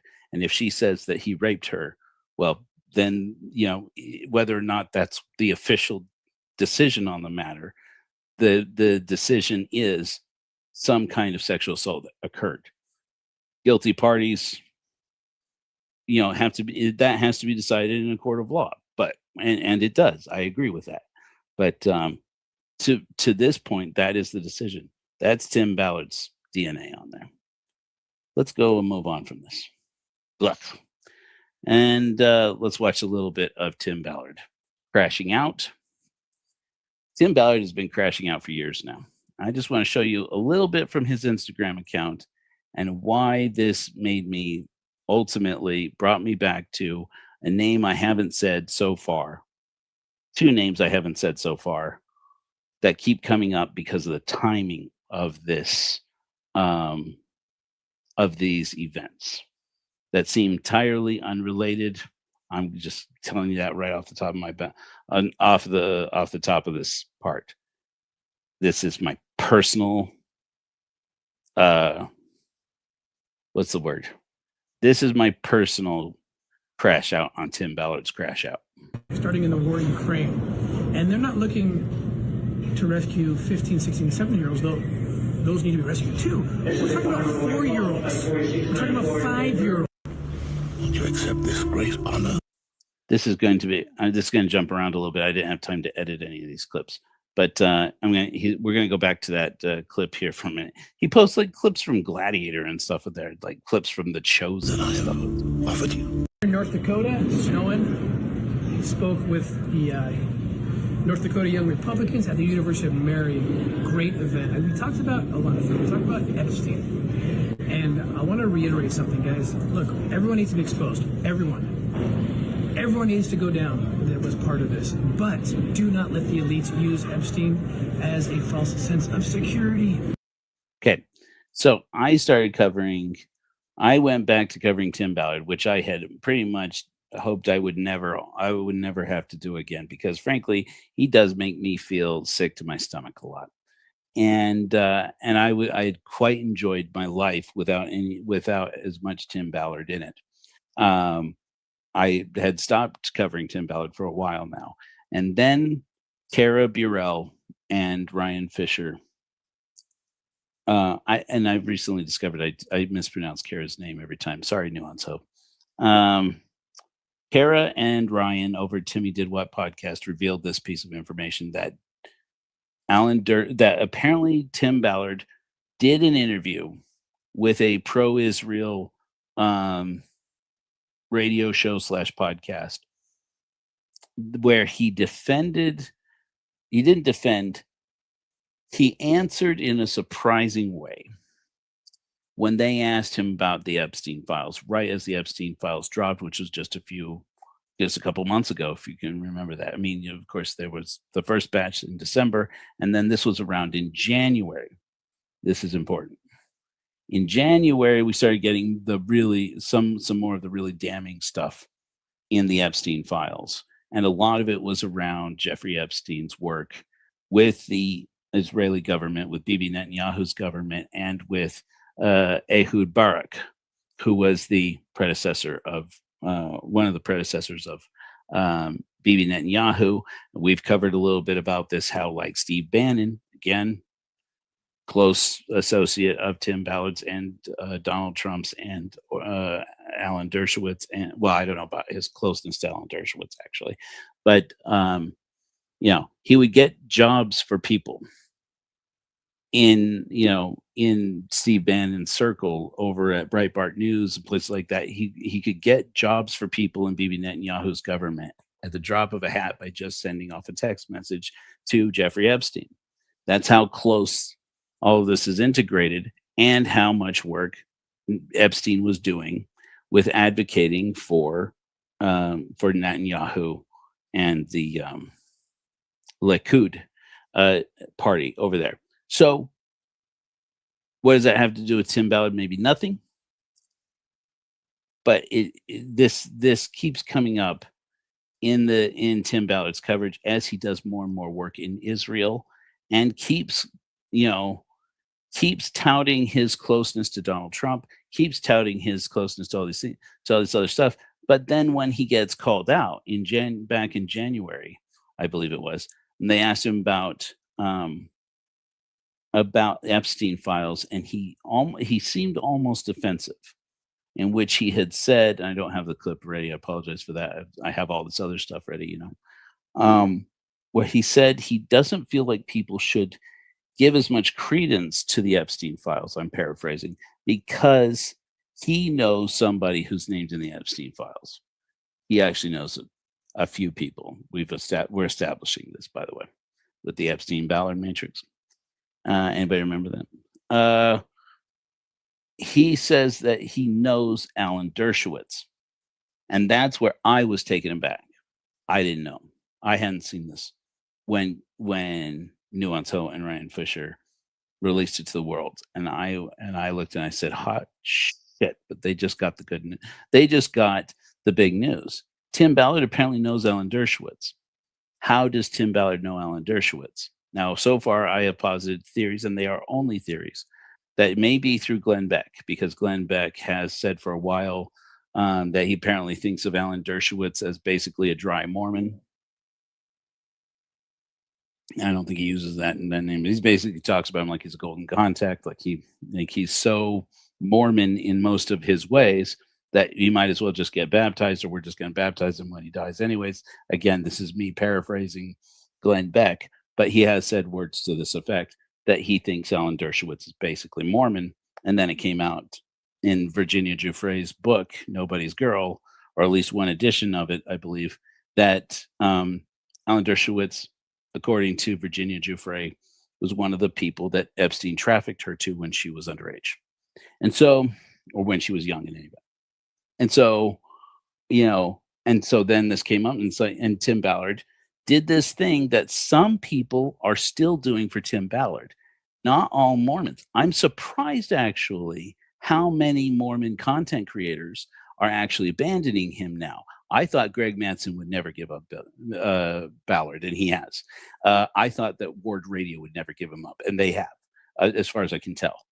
The Stick of Joseph, I think I got these clips in here. Stick of Joseph, which wasn't really even a thing when the whole Ballard thing came up, the whole Jackson Hayden Ball. They apparently are now getting called out by Tim Ballard and falling apart, and I'm kind of here for it, but I'm also kind of sympathetic to them, because when Tim Ballard comes after you, it can get ugly. But the Mormons, there are some who still defend him with this same rhetoric that's a little familiar to us Exmos of, I know this man, I know that he is a man of God, I know that he is principled in all of his ways, and so if somebody tells me that he assaulted young girls, then that person is obviously evil and they are of the devil.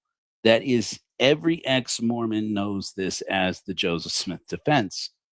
This is exactly what they say about Joseph Smith. It's the same faith-driven system of defending the man. And and in that recording, I heard Tim Ballard do it about Alan Dershowitz. I said, "Oh my gosh."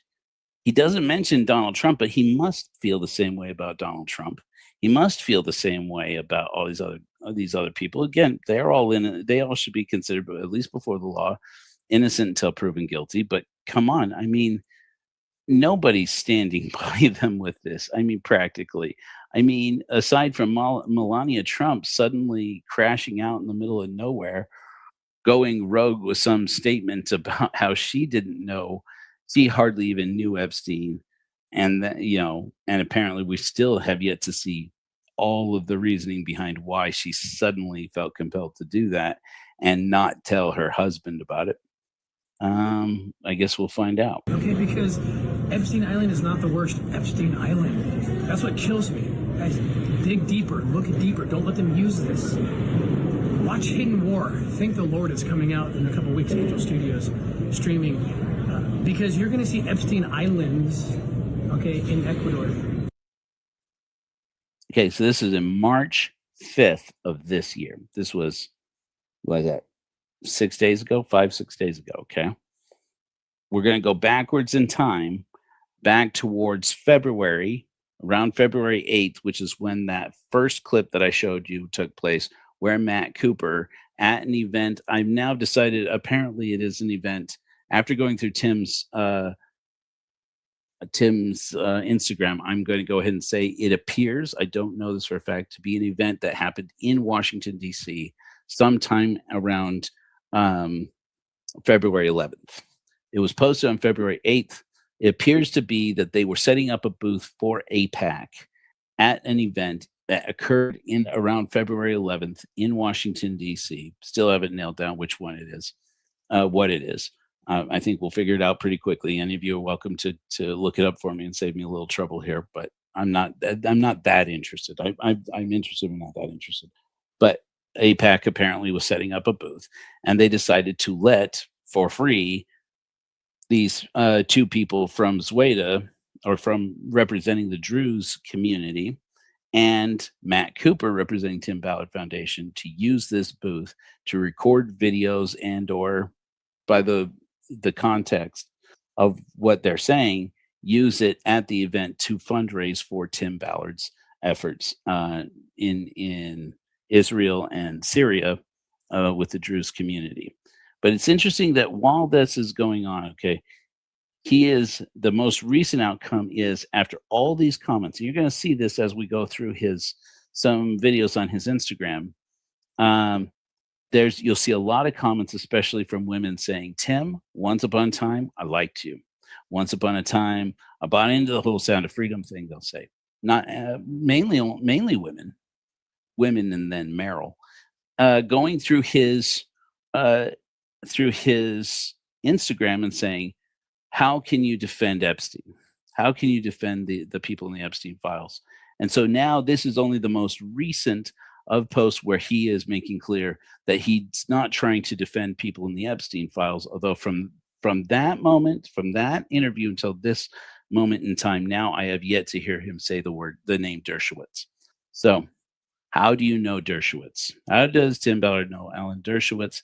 Is it through AIPAC? Is it through the Druze community? What does, or is it through his Mormon contacts, his mutual associations? Is it through Steve Bannon? Is it through the Trump administration? How does Tim Ballard know Alan Dershowitz? And if it's not AIPAC, I'm going to be surprised at this point. Not to say that has anything to do with the Jewish people at large. I'm not one of those people. In Mexico, Western Europe, Eastern Europe, starting in the war in Ukraine. And they're not looking to rescue 15, 16, 17-year-olds, though those need to be rescued too. We're talking about 4-year-olds. We're talking about 5-year-olds. Okay, so let's skip on past this, but basically, this is the thing. Tim Ballard takes a real thing, dials it up a notch, provides no evidence for the dialing up of this case, and then tells everybody that anybody who disagrees with him or wants data to prove, that these claims, that they're working for the devil. And for me, that's sign number one. If you disagree with me, you must be working with the devil. Is sign number one that you're full of shit. And it's that's par for the course with our friend Timmy here. I think, and that's my personal opinion, does not necessarily represent the opinions of the Church of Korihor. It is my personal opinion. And I'll go to Matt with it. Real, guys. Please wake up and don't let Epstein Island be a false sense of security to you. It's much, much worse. And please understand that we're in the end times. Okay? Do you know that Isaiah and the other prophets saw this day? Read Isaiah 22. Read. So this is where Epstein.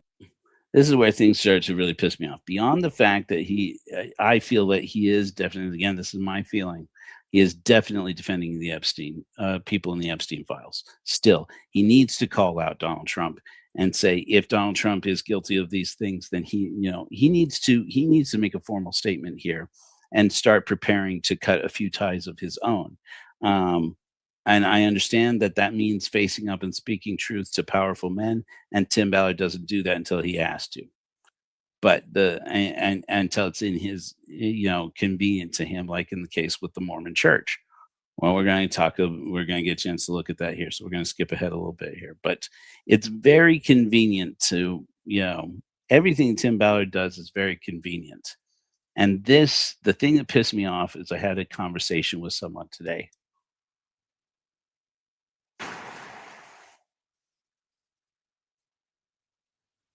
Do I do this yet? Yeah.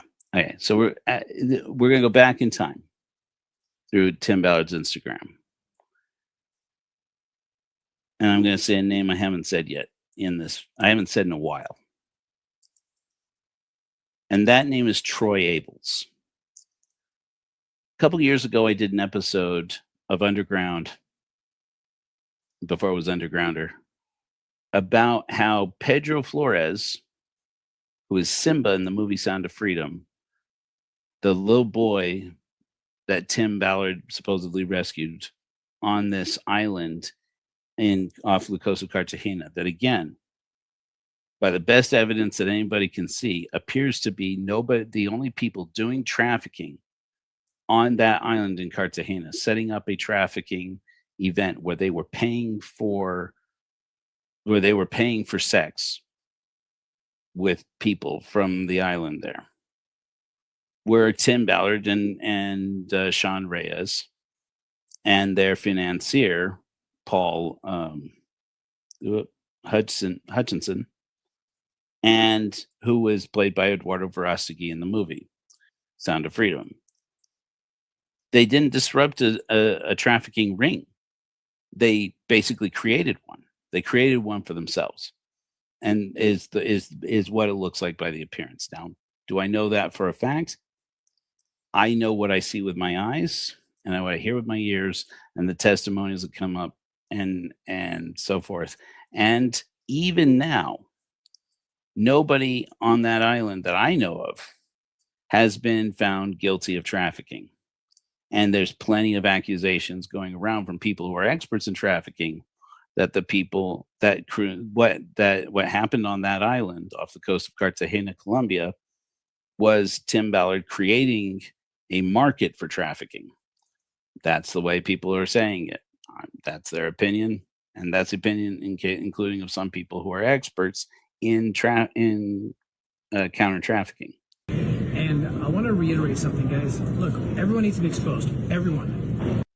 So, but I did an episode a while ago that Tim had sent two people onto the podcast, an LDS podcast called The Last Dispensation podcast with Troy Abels. Troy Abels was a conspiracy theorist. He was a close personal friend of Tim Ballard's. He's dead now. He passed away, if I remember correctly, on January 15th of this year. Rather suddenly for a man who was still in his 50s. It has been said for a while that he was sick, very sick. It's been pretty vague what his sickness was. And there are some rumors circulating around. I'm not going to repeat. You have to listen to the first time. I just I just want to say I wasn't looking to find reasons to shame Troy Abels, and I'm still not. And I'm being cautious about what I say so that people don't think I am shaming the memory of a dead man. I was just looking for to assure myself that he hadn't been killed by Tim Ballard. I know that seems like a lot, or that he hadn't been killed by anybody else, because it was so sudden, and it was so suddenly right in the middle of Tim Ballard bringing him back into the fold when, according to people in the Mormon creator space, YouTuber and podcaster space, it appears that Troy Abels had decided he was going to not associate with Tim Ballard anymore, in spite of the fact that he was pretty much the only podcaster who would get word out on Tim Ballard's behalf into the faithful Mormon community that was paying, as far as I can tell, was paying most of Tim Ballard's bills at the time. And not that Tim Ballard ran out of money, as we're seeing now. He appears to be flush with cash, at least on some level. That may be just appearances, but he's swimming in the money, it would seem to me. And Troy Abels suddenly died. And while he may have had various health conditions, his life was very hectic. And his embracing Tim Ballard and other Mormon podcasters and Mormon leaders' ideology that says, oh, President Oaks has said this. Oh, President Holland has said this. President Nelson has warned us this. Every week at one point, every day, Mormon content's been dropping for about 4 or 5 years now at a level we have never seen before, of Mormons predicting that Jesus is coming back any day now, and it's the end of the world, it's the end times, and everybody needs to stock up on everything from food to ammunition to fuel, and because it is the end times, and the war is upon us, Armageddon is upon us, and Troy Abels was definitely one who bought into that, and then all of a sudden he was gone, and I went, I want to know for a fact, that Troy Abels died of natural causes. And every time I ask about this, I only know one person who claims to have at least some inside baseball on that question, and it appears that he didn't, at least not that he wasn't murdered. So I'm relieved at that, and then I'm just going to leave it at that. So I'm relieved at that. But it was so sus because, I mean, look, I'm just going to say this before we move on. I think I was probably the first person, you can look on Hellfire Agency's channel, to offer my condolences and to publish a video that I considered not doing, but I felt compelled to do it. That it felt like it was the right thing to do, especially with the passing of Jeffrey R. Holland just recently before that, which again, sus. These things just fell into place at around the same time. When I had said the same thing, I'm like, look, my feelings about Jeffrey R. Holland are one, you all know.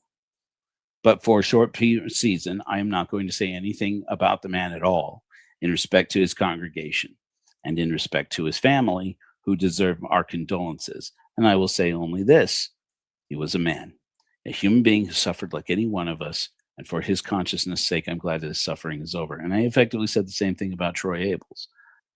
And then statements started coming out from other podcasters, Stephen Pinecker at Mormon Book Reviews, I think, and several others, friends, including friends of Troy's, and people who just happened to be covering the same things he was covering. There's an outpouring of love and support for his family, who went through a very hard time with his passing. Whatever you think about Troy Abels, it was a devastating thing, and sudden.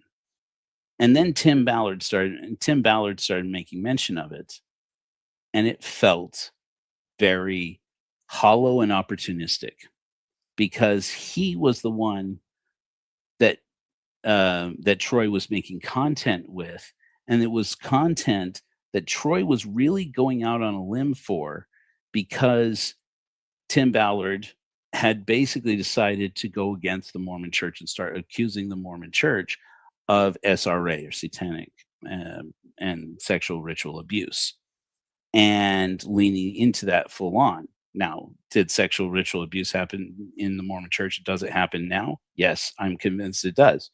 Is it the stuff that's described in the Pace Memorandum, as Tim Ballard claims?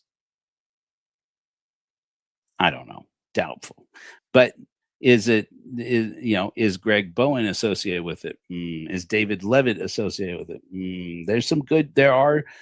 There's cheese down these rabbit holes where we're seeing that there is plausible reason to believe that there is some ritual abuse. But at the very least, with the trafficking, especially of girls and women in Mormon polygamy, both inside the mainstream church and outside the mainstream church, there's plenty of reason to understand that there is sexual ritual abuse happening in the Mormon world. And now, of course, he can't mention that specifically in that way, because it's not juicy. It's not the Sound of Freedom stuff that his audience wants. And he's obviously, it appears to me, my opinion, he's worried about insulting what Mormons are still giving him money, or what people from this elite group of Max Place, club holders, where apparently, at least according to the article we were reading earlier, apparently part of how Sean Reyes was paying for these services at Max Place, not to any fault of Brady McIntyre, as a man who owns a business, deserves to make money. I'm not saying he's guilty of anything, but at least part of that appears to have been paid for by Operation Underground Railroad, by donors to Operation Underground Railroad, or out of the pocket of Tim Ballard himself. And apparently, according to these allegations, in exchange for setting up, allegedly, hookers and blow for the Attorney General, a man who, by the way, this is true, you can look it up. There's a Deseret News article you can look up about Sean Reyes, where they call him the Bishop of Bling. It's a weird story. The Mormons were very big on this idea that once upon a time, an attorney who was rising to prominence inside the Utah community was actually a kid from East LA or Los Angeles, and came up in, Anyways, the Bishop of Bling. He was a Mormon bishop. So at one point, Everyone needs to go down that was part of this. okay, so Epstein Island, he mentions this, and then he mentions all of this stuff, all of these, and this end times prophecy garbage. That's the same end times crap that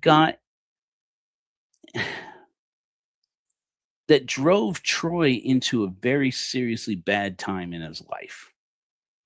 I don't mean to insinuate that Troy took his life, by the way, but he made some very sketchy. It appears he made some pretty dark choices towards the end.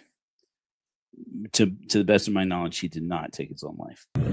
In North Dakota, Simba, that's Pedro from the Pedro filing. Do you know what happened to him after Sound of Freedom, when they tried to destroy us to make sure that the Sound of Freedom movie would never become a Sound of Freedom movement? Well, they have failed. And a part of that failure is the exposure that you will read about in the Pedro filing. Okay, so we're supposedly still talking mainly these days about, let me just double check the timing on this. I really don't like the software. Okay, so this is recent. This isn't as recent as the clip we were just looking at. We're going backwards in time here.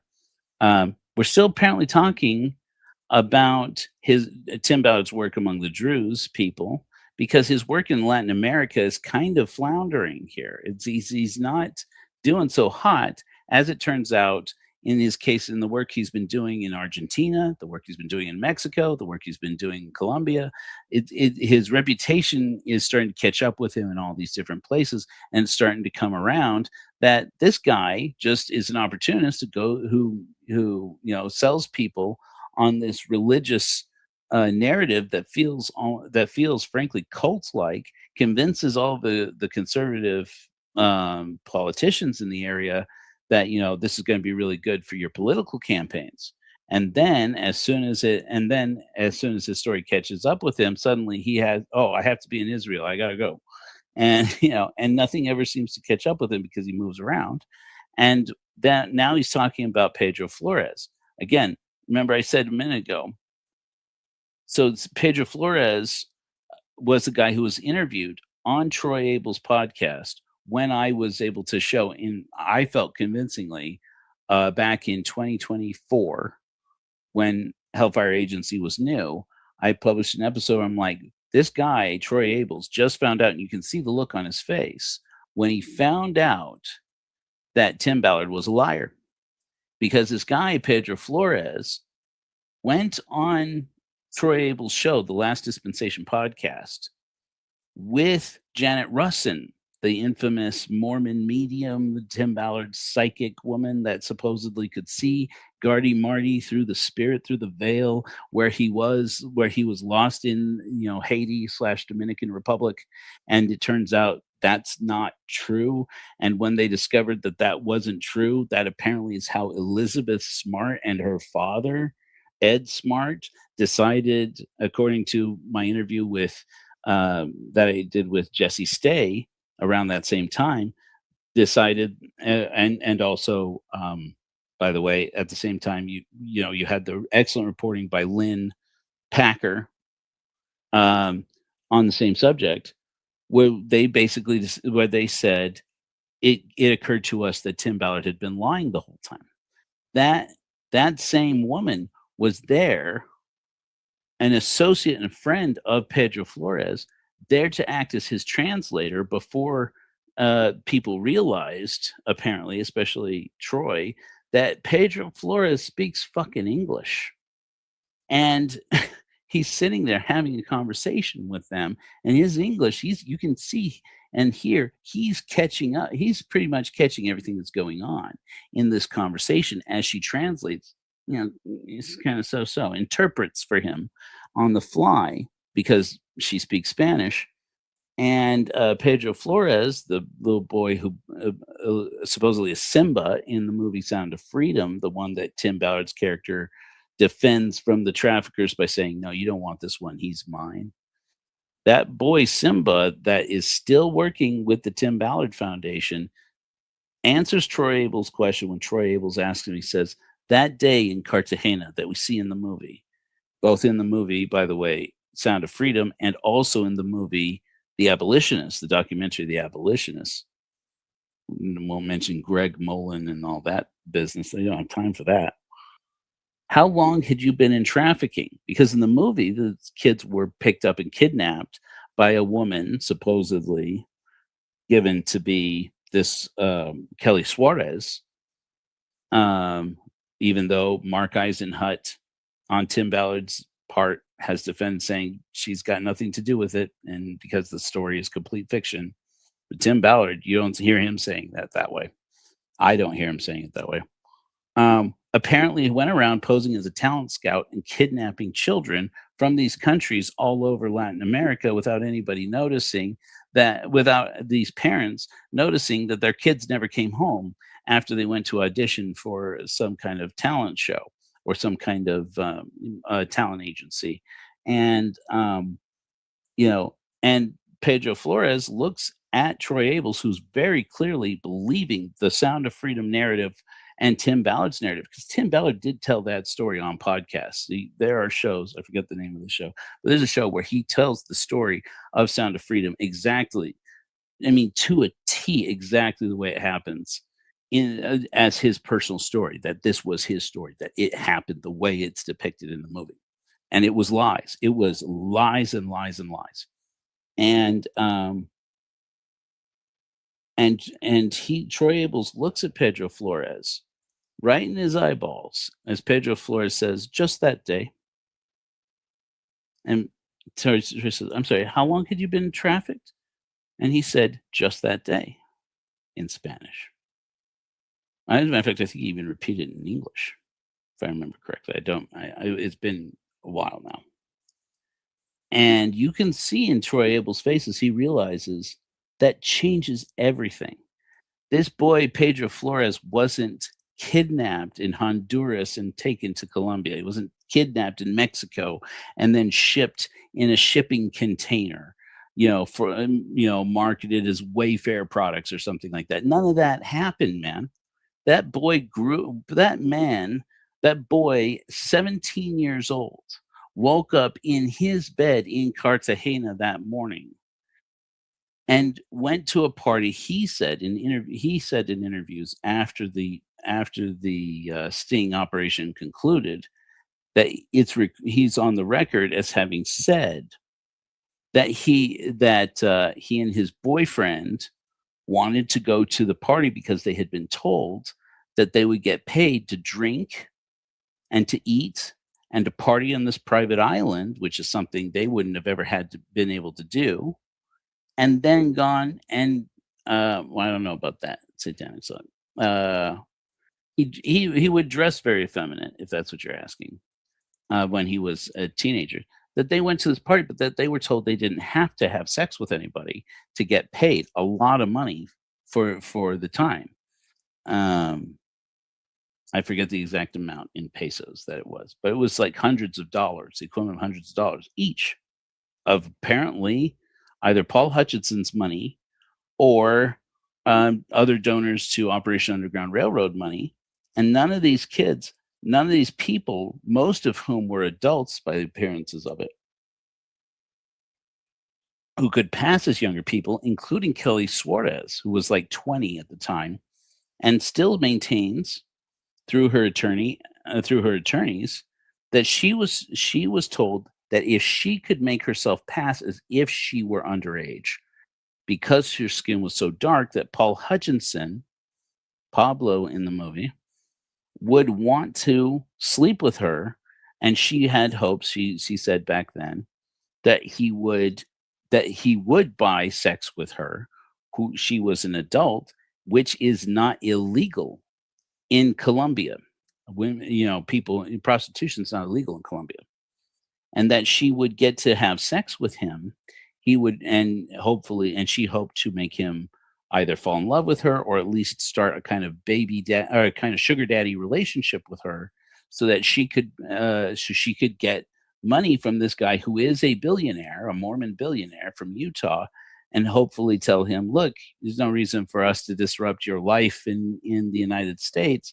A little bit of money would pull me and my mother out of poverty, and then she would get herself a boyfriend who could change her life because she had been told by Tim Ballard's people and by Operation Underground Railroad's operatives, apparently, by her testimonies, I understand it, that Pablo was frustrated because he had this fantasy nobody could fulfill for him of being with a minor who was a girl who was black, and that she was the darkest person they had found, the person with the darkest complexion they had found, and she looked as if she could pass for a younger person.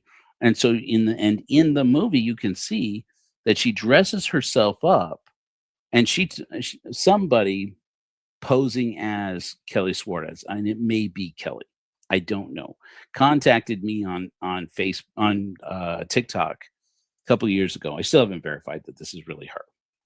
And we emailed, sent a couple of emails back and forth when I was trying to figure out how much of the story was true, and told somebody who had agreed at one point to be interviewed on camera with me, but that never actually happened, said in the movie you can see in The Abolitionist that she wore a headband and her hair in a style, and she wore clothes in a style specifically to make herself look as much like a little girl as possible, in hopes of luring Pablo into sleeping with her and paying her for sex.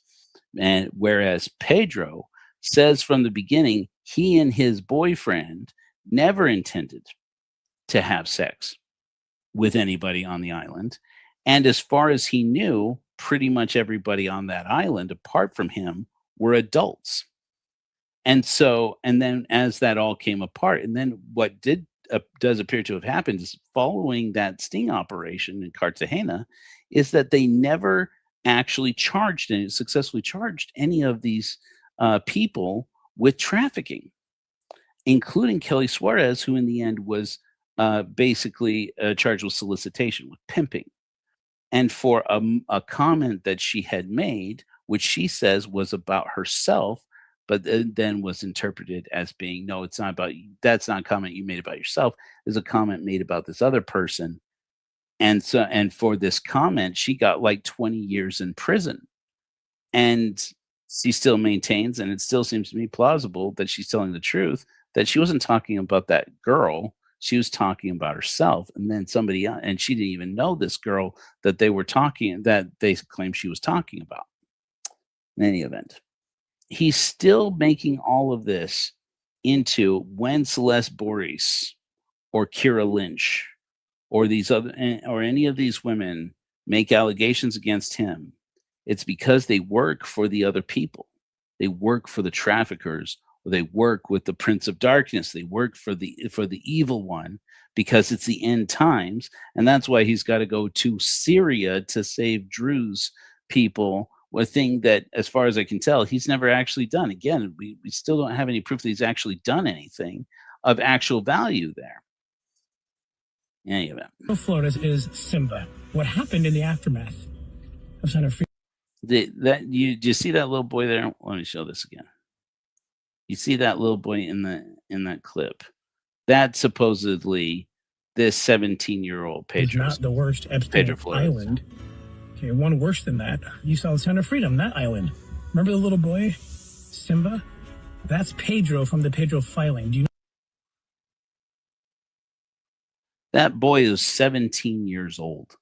That child there, that boy is 11 at most. This is the dishonesty. It makes total sense to me that Mormons finally turned on this guy way later than they should have. They gave him a solid decade of their trust, and he, in my opinion, this is only my opinion, he abused it, and I mean, and he just goes on. You know what happened to him after Sound of Freedom, when they tried to destroy us to make sure that the Sound of Freedom movie would never become a Sound of Freedom movement?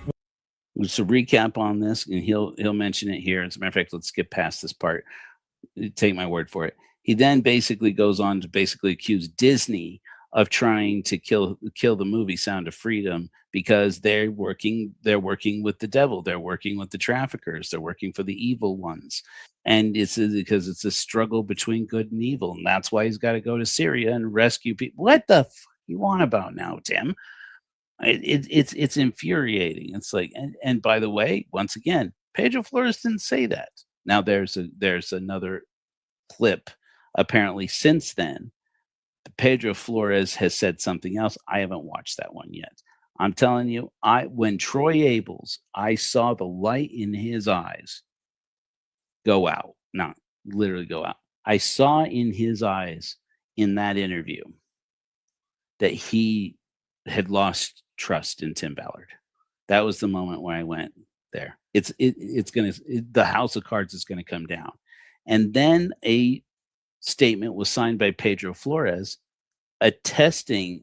I've seen pictures of this statement in any event. Apparently, it is real, where he filled out a statement saying that he never had any contact with Kelly Joanna Suarez at any kind.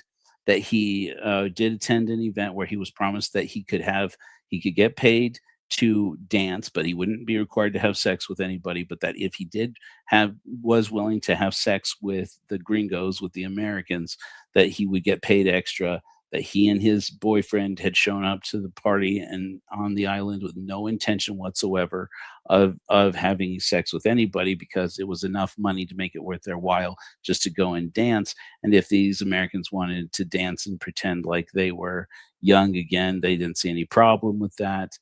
But that he was 17 years old, and that as far as he knew, everybody else was older. And, and then apparently the rumor is that Pedro now has made other statements that are contradictory. Well, they have failed. And a part of that failure is the exposure that you will read about in the Pedro filing. Pedro Flores is Simba. What happened in the aftermath of Son of Freedom was these lawfare warriors who set out to destroy our child rescue mission. Okay, it was led by attorneys Alan Mortensen and Suzette Rasmussen, along with one of the most evil creatures that you'll ever come across, of a traitor, a former friend, a former sister, a former operator named Celeste Boris. They went down to Colombia. Go see what they did to him. They used flattery. They used bullying when that didn't work, when the flattery didn't work. Ultimately, they resorted to a bribery. The B-roll is not on point to me. All right. Oh, here are white people with heart hands. That represents bribery. Man, you need a new editor. Don't call me. But that being said, somebody else pay me to edit videos for them because I could use a little extra work right now. Anyway, so this is where things start to, we go backwards in time here, and it starts to really piss me off because he starts to blame Alan Mortensen, who all he's trying to do is represent his clients. Suzette Rasmussen, all she's trying to do is represent her clients, who all have really good cases in the opinions of everybody I know who hears the facts of the case, who hears the allegations of the case. And the evidence, I think, even though Utah courts have been throwing them out or, saying, well, Celeste Boris worked for Tim Ballard when she collected these things. So technically she was spying on him by collecting them, by collecting an email where Tom Harrison, the guy who wrote or is the subject of Visions of Glory, the book that apparently radicalized Chad and Lori Daybell and Lori Vallow Daybell to do what they did. That guy apparently gave Tim Ballard a special blessing, reasserting to him that the blessing that M. Russell Ballard, president of the Quorum of the 12 Apostles of the actual Church of Jesus Christ of Latter-day Saints, had promised him that he was going to become a senator. He was going to become a senator from the state of Utah, that he was going to become president of the United States, and that he was going to become the next prophet of the Mormon Church. All of those things. And that it was prophecy. And that's when people started, you have these Mormons coalescing around him saying, this guy's the next prophet. He's the next president. He's, the successor to Donald Trump in their minds at that time. This is it. This is the white horse prophecy. It's Joseph Smith saying that in the end times, the Constitution would hang would hang by, as it were, by a thread, and the elders of Zion, the Mormon priesthood, would have to ride to the rescue and save America from collapse. It was all going to be Tim Ballard. And then, lo and behold, the Big 15, apart from M. Russell Ballard, turned against him. Gee, who could have seen that coming? But there's a letter from Tom Harrison basically affirming all of that. That was in Tim Ballard's email on a computer that Celeste Boris allegedly had in her possession because she worked for him. And then because she was working as his executive assistant at the time, that letter apparently became inadmissible in court. And it's just like, okay, maybe my understanding of the civil rules of procedure is not, great. I'm not an attorney or anything, but it's another one of these cases where the evidence is strong, but for technical reasons or I would say there's got to be some legal basis to say some of these judges are not making the decisions that seem reasonably sound. Maybe I'm wrong, and that's a legal opinion that's not warranted by any kind of education on the subject. I'm not an attorney. They came after him. The cartels came after him. They exposed him. Okay, Alan Mortensen actually exposed him publicly, which is another felony in Colombia. And we had to go rescue him again. It's the craziest story. Read. No. According to Janet Rasmussen, and Tim Ballard, you're welcome to contact me and correct me on this record. This is the way I understand it.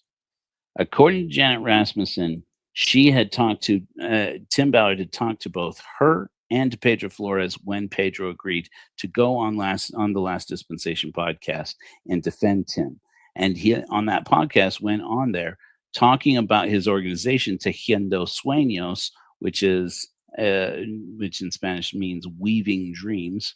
Apparently, he says is an organization that provides employment and opportunities for, particularly for women who are victims of trafficking in Colombia.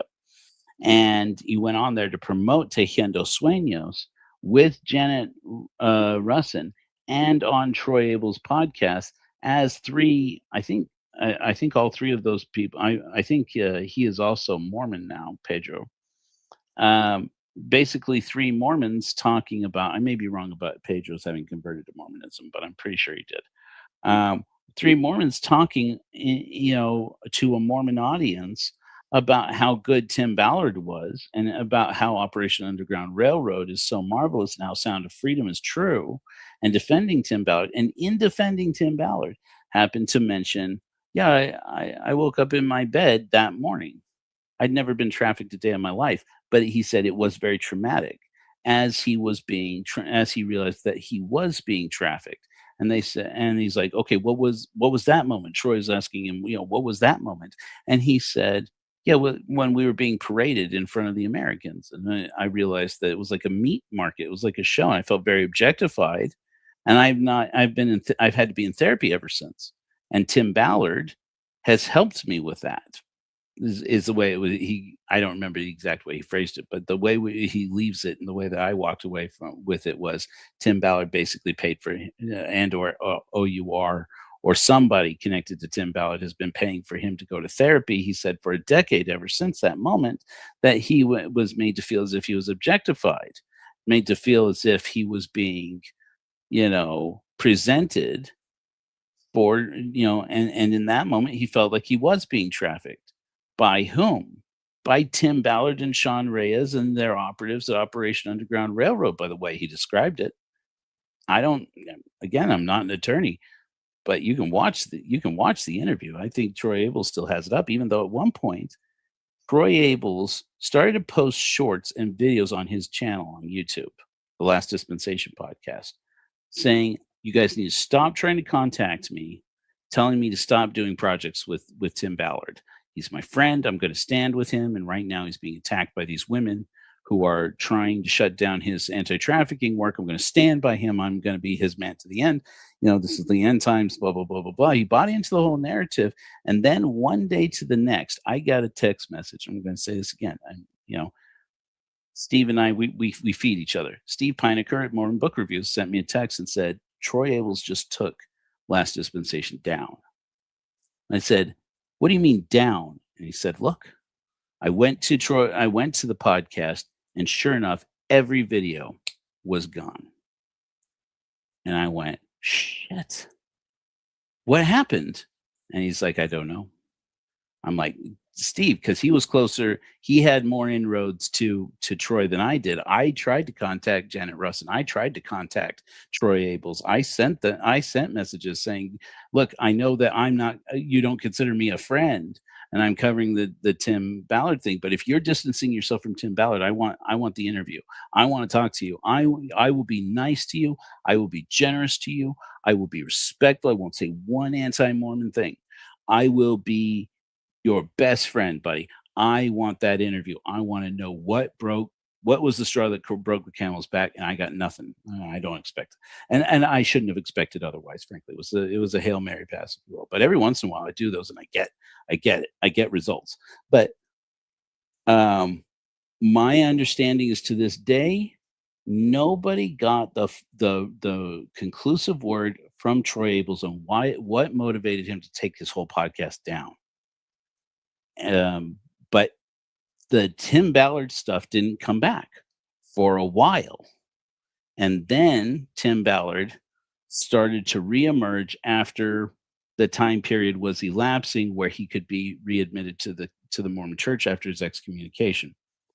And when it was clear that Tim Ballard was not going to get rebaptized, the church was done with him. They didn't want anything to do with him. That's when Tim started to make content and start, making, appearing at meetings and things where he seemed to be starting to probe the waters on accusing the Mormon Church of not wanting him to be a member of the church anymore, because they knew And at that time, President Ballard had passed. President M. Russell Ballard, supposedly the guy who had prophesied at least part of this prophecy that Tim Ballard was going to become president of both of the United States and also of the Mormon Church. That President Ballard had passed, and that his last command, his parting command to and prophecy for Tim was to go and investigate the Pace Memorandum and the Mormons' satanic panic in the 90s and get to the bottom of exactly how many children were abused in satanic rituals in the Mormon Church, in the Mormon community back in the 90s. And that now that he was kicked out of the church, now he's been excommunicated from the church, now he's finally at liberty to actually do that. And he will drop hints to that along the way. So how that comes to be Alan Mortenson's problem or Suzette Rasmussen's problem is just spinning your wheels, Tim. I mean, look, these people are representing their clients, and their clients, we're all convinced, I'm convinced that whatever credence is being given to them by Utah's legal system or Columbia's, they're not getting their day in court, in my opinion. But, and again, I'm not an attorney. Anyway, let me get to the end of this here. Let's skip ahead to some of these other posts. Okay, so this one is from, shoot. Oh, here, I bet I can blow up the whole thing. Oh, for hell's sake. I don't like this software. Did I mention that?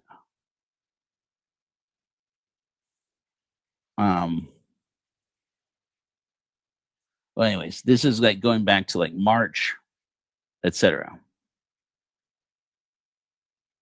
This is going back to February, getting closer and closer to February 8th or February 11th, which is when this event happened, apparently in Washington, D.C. It may have happened in California, but it appears it's Washington, D.C., and we'll see why here in a minute.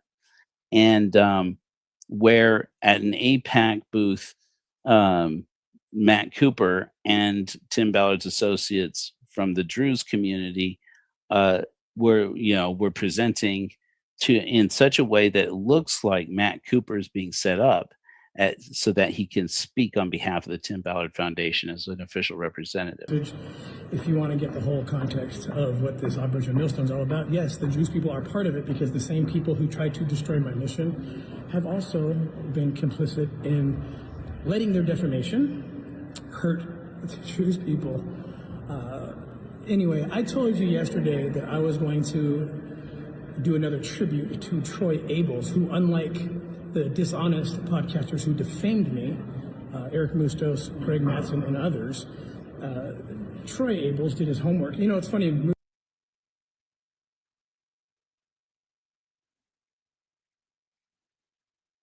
You cut me real deep right there, Timmy. No mention of Nuance-O. No mention of Ryan Fisher. What about your boy X Mojo? What am I, chopped liver? What am I, some ex-Mormon Satanas? What am I, some Korah whore? Mustos called Troy at one point and said, I can help you out of this. He was trying to get him to go on his... Okay. That much is probably true, from what I understand. Greg Mattson at Quick Media apparently did contact Troy Abels and tell him to not have any association with Tim Ballard. And that appears to be around the time, and I don't have inside track on this. I only know what I'm hearing from secondhand sources. So just take this with a grain of salt. That it was around when Greg Mattson started to turn on Tim Ballard, because Tim Ballard was turning on the church. What do you expect? They follow the prophet. It's like the one thing Mormons do. And when Greg Mattson turned on Ballard and that he started contacting Troy Abels, the last Mormon podcaster I know of that was still platforming Tim Ballard and telling him, look, you don't want to go down with this guy. He was a false prophet. Is the way I understand Greg Mattson was saying it. I mean, he basically was saying that publicly. He was embarrassed that he ever put up with Tim Ballard's obvious lies. And so this much, Tim Ballard may actually be mixing some truth in with his lies. And Troy was like, what are you talking about? This guy's not honest, okay? Mustos is not honest. Wait till you find out what Salt Lake PD said about him. And wait till you find out about the text messages that he... Okay. Eric Moutsos was the first of them, the first of the Mormons that I can recall, content creators, to turn on Tim Ballard. If you want to know what the Salt Lake Police Department says about him, it's my understanding still is that the opinion of Eric Moutsos is that he's a homophobic a-hole. He basically ended up getting fired from the Salt Lake police force, or from one of the police departments up there, because he refused to work security at an event where they would be protecting protesters who were protesting for gay rights, and said that he wouldn't do it because it conflicted with his religious values to protect gay people effectively. And that's when it was made clear to him this was just one more in a long string of prejudiced things that he'd said and did that were getting him into trouble. My understanding is that he had like formal write-ups of other trouble. Couldn't tell you off the top of my head if I ever knew, but that's what I heard. And that's when he quit. Then he became this conservative podcaster and very far, right-wing fringe. And he started platforming Tim Ballard and interviewing Tim Ballard and buying into Tim Ballard's bullshit until people inside Tim Ballard's orbit started approaching him and saying, you know what he does to women? Do you know what he does? Do you know he's not rescued any children? Do you realize that he is actually potentially trafficking the people who work for him? That allegedly that is what Eric Moutsos heard from people. And here you have this guy who wouldn't march, who wouldn't stand on a sidewalk to protect gay people in Salt Lake City, and that which ultimately apparently leads to his being dismissed or leaving the Salt Lake police force. And that appears to be what Tim Ballard is alluding to. If not, then it must be something else. Then that I don't know. That guy is the guy who winds up turning his back on Ballard and saying, this guy is a liar. He's not telling us the truth. I mean, you lose Eric Moutsos, man. Your cult is in trouble, man. Was sending, there's projection. It's called projection. When you're the one doing things, you like to blame others. But anyway, Moutsos' number one informant, his source of information, Krista Casey, and David Jacobs, those are his sources, okay? And they are going to go either to jail or lose everything. And Moutsos people aren't going to trust him. You shouldn't trust him. I want you to... I mean, the fact that Tim Ballard talks about other people defaming him is wild to me when he makes statements like that. He's going to lose everything. You don't trust him. He's not an honest person. Accusing people of working for the devil because they blew the whistle on your operations. Even if those people were lying, prove it. Don't go off and say, well, they're obviously working for traffickers and they don't want me. They want to stop my work in Syria, when not a one of these people, as far as I'm aware, not a one of these people had anything to say or anything to reveal about Tim Ballard's work in Syria. Listen now to Troy Abels, who is the opposite of someone like Eric Moutsos or Greg Mattson, okay? Actually does their homework, actually cares about truth, cares about children. And I offered Eric Moutsos the opportunity to come talk to me. I did. He was willing to drive all the way up from St. George or wherever he lives to try to convince my team that I was bad.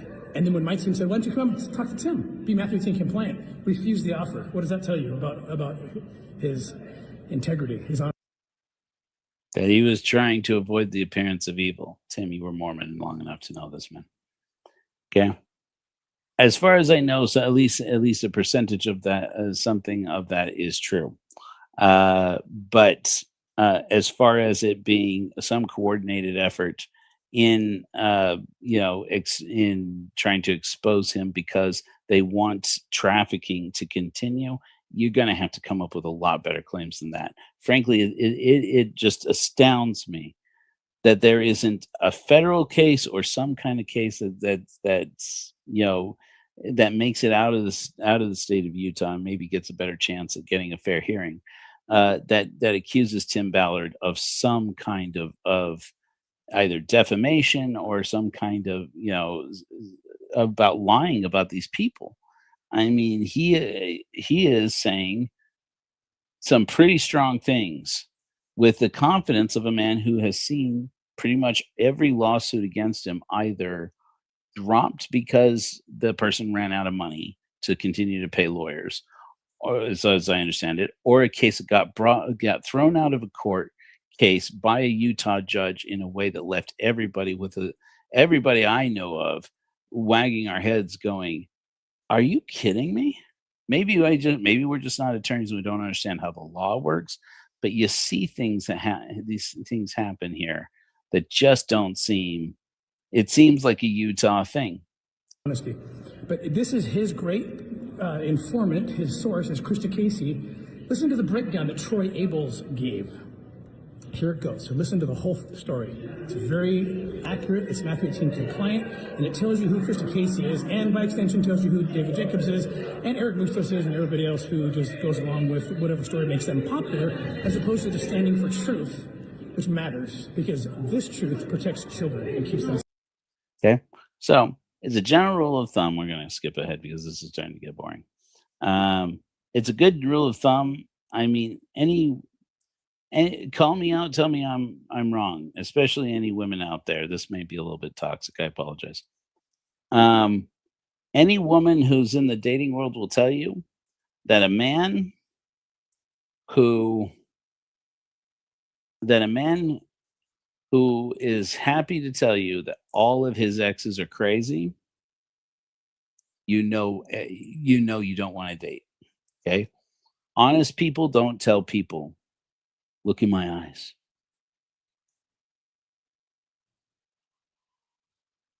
You know I can't lie. Someone can't look you in the eyes and lie like I'm looking in your eyes.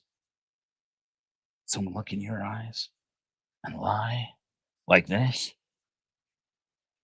I saw Tim Ballard do that with the Druze community. He has videos promoting his work among the Druze where he looks at a guy in the eyes and he says, look at my eyes.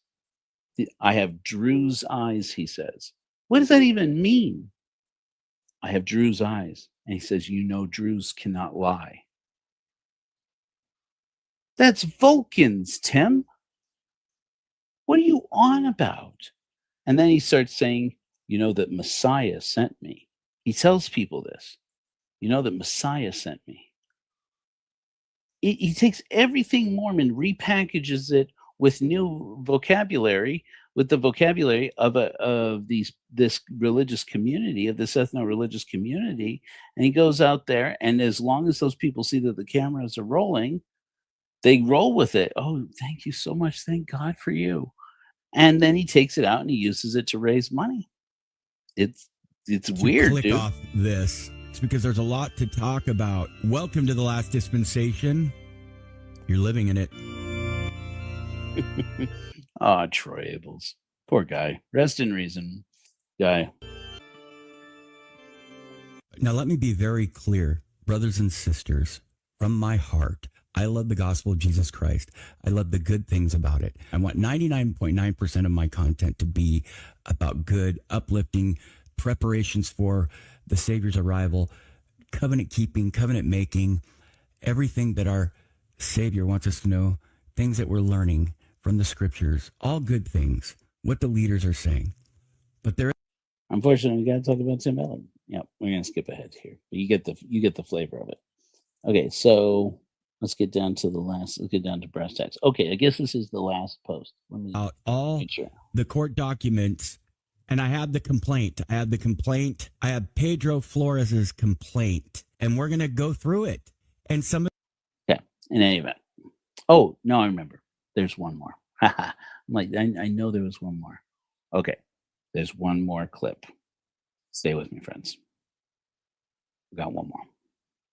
So this goes back to the very original video, the earliest video. This one happened right after. Let's see, Ballard's rants. This happened right after Troy Abel suddenly passed away in January. And Tim Ballard posted that video. Did I already show this video? I think I already actually showed the video at the top. Well, screw it then. I won't do it. Anyway, yep. Screw it. We won't do it.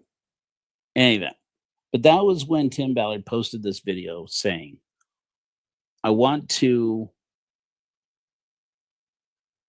mark. He said something to the effect of, I want to mark that Troy Abel's passed away. And if you haven't done it yet, and it's so sad, blah, blah, blah. If you haven't done it yet, you should see my Safe House interview with him, which is an interview where he purports to be in a safe house near or in Zweda or in Syria while they are under attack. And that during this interview, he has to run, he has to go because we're being informed we have to move right now. And everything about this interview is sus. I mean, it looks like it looks fake. It sounds fake. And of course, but Troy bought into it. And it's there that he does more of his victim complex stuff about how every woman who has accused him of assaulting her, every former employee who has come out against him saying that he is lying when he says that he was rescuing children, that he's lying about that the movie Sound of Freedom is pure bullshit. That every person who has exposed him, every whistleblower must be crazy, must be working for the traffickers, and must be working for the devil, and forgotten or not forgotten. More importantly, that this is a world where we are in a struggle for the end times between good and evil, between right and wrong, between the devil and the Lord, and then comes out with some story about how everybody who's hearing me knows I'm telling the truth. And you know it because you feel it in your heart with exactly the same language that he just, as soon as the Epstein files dropped, and he got called out on it because he's the anti-trafficking guy. You're the Sound of Freedom guy, dude. Tell us about the Epstein files. And he's like, well, my friend, or this guy I know and have known for years and have a lot of respect for, Alan Dershowitz, was named in the files. Yeah, a lot, by the way. And I know for a fact that I know in my heart of hearts that he's innocent, therefore he is.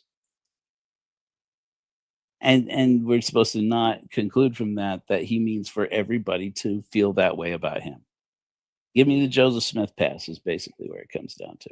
So, anyways, that's that long story. Now, I conclude on this point about Andy Chud and Brady McIntyre and these guys that I found their Facebook page and when I was looking down this Matt Cooper rabbit hole.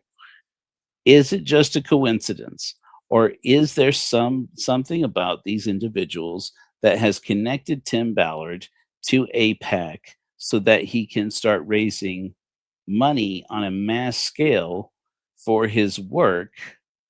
And that he's, is it just coincidence? I said at the start, and I'm saying again, I think it mostly is just coincidence. But what we see is that it did substantiate more what it appears to me to substantiate more that people aren't paying enough attention to the specific allegations being made by Kira Lynch, being made by Celeste Boris, and these others, because there's still some people, especially some Mormons and some supporters of Tim Ballard's from the past, who are still buying into this rhetoric that the judges have thrown out all these cases against Tim Ballard and as being unwarranted or baseless, and that's not the case. And even in the cases where it's something like that, where it's close to something like that, there's good reason to suspect that those judges were wrong.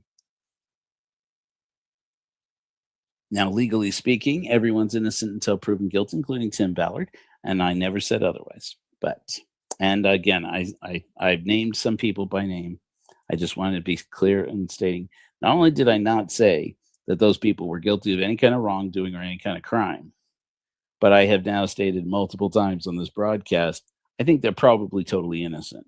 I don't particularly care for all of their views, but that's not a crime, and I could be wrong.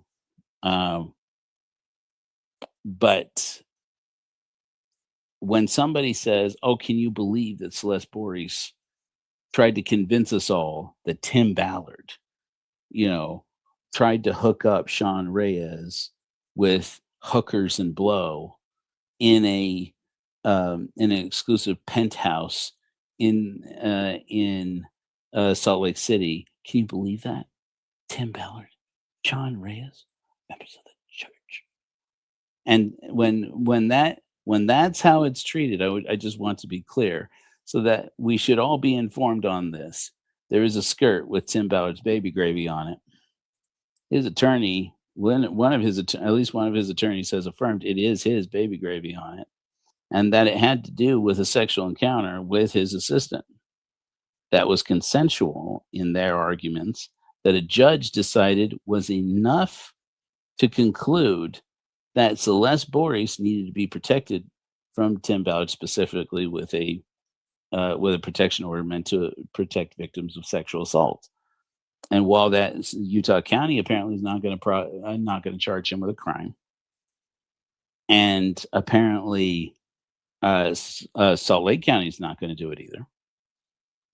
And apparently it's not to be mentioned that Tim Ballard allegedly has close connections inside law enforcement in both of these counties and all throughout Utah, and then all throughout the world. Apparently that's supposed to be a big nothing burger, but I mean, does it ever deserve to not be mentioned that these guys are friends? And that as soon as the allegations started to accelerate and Tim Ballard's attorney actually had to start positioning a story about, yes, that's Tim Ballard's semen. Yes, that is his assistant's skirt. Yes, there is sex involved, but it wasn't sexual assault, because this is how they rescue people from trafficking.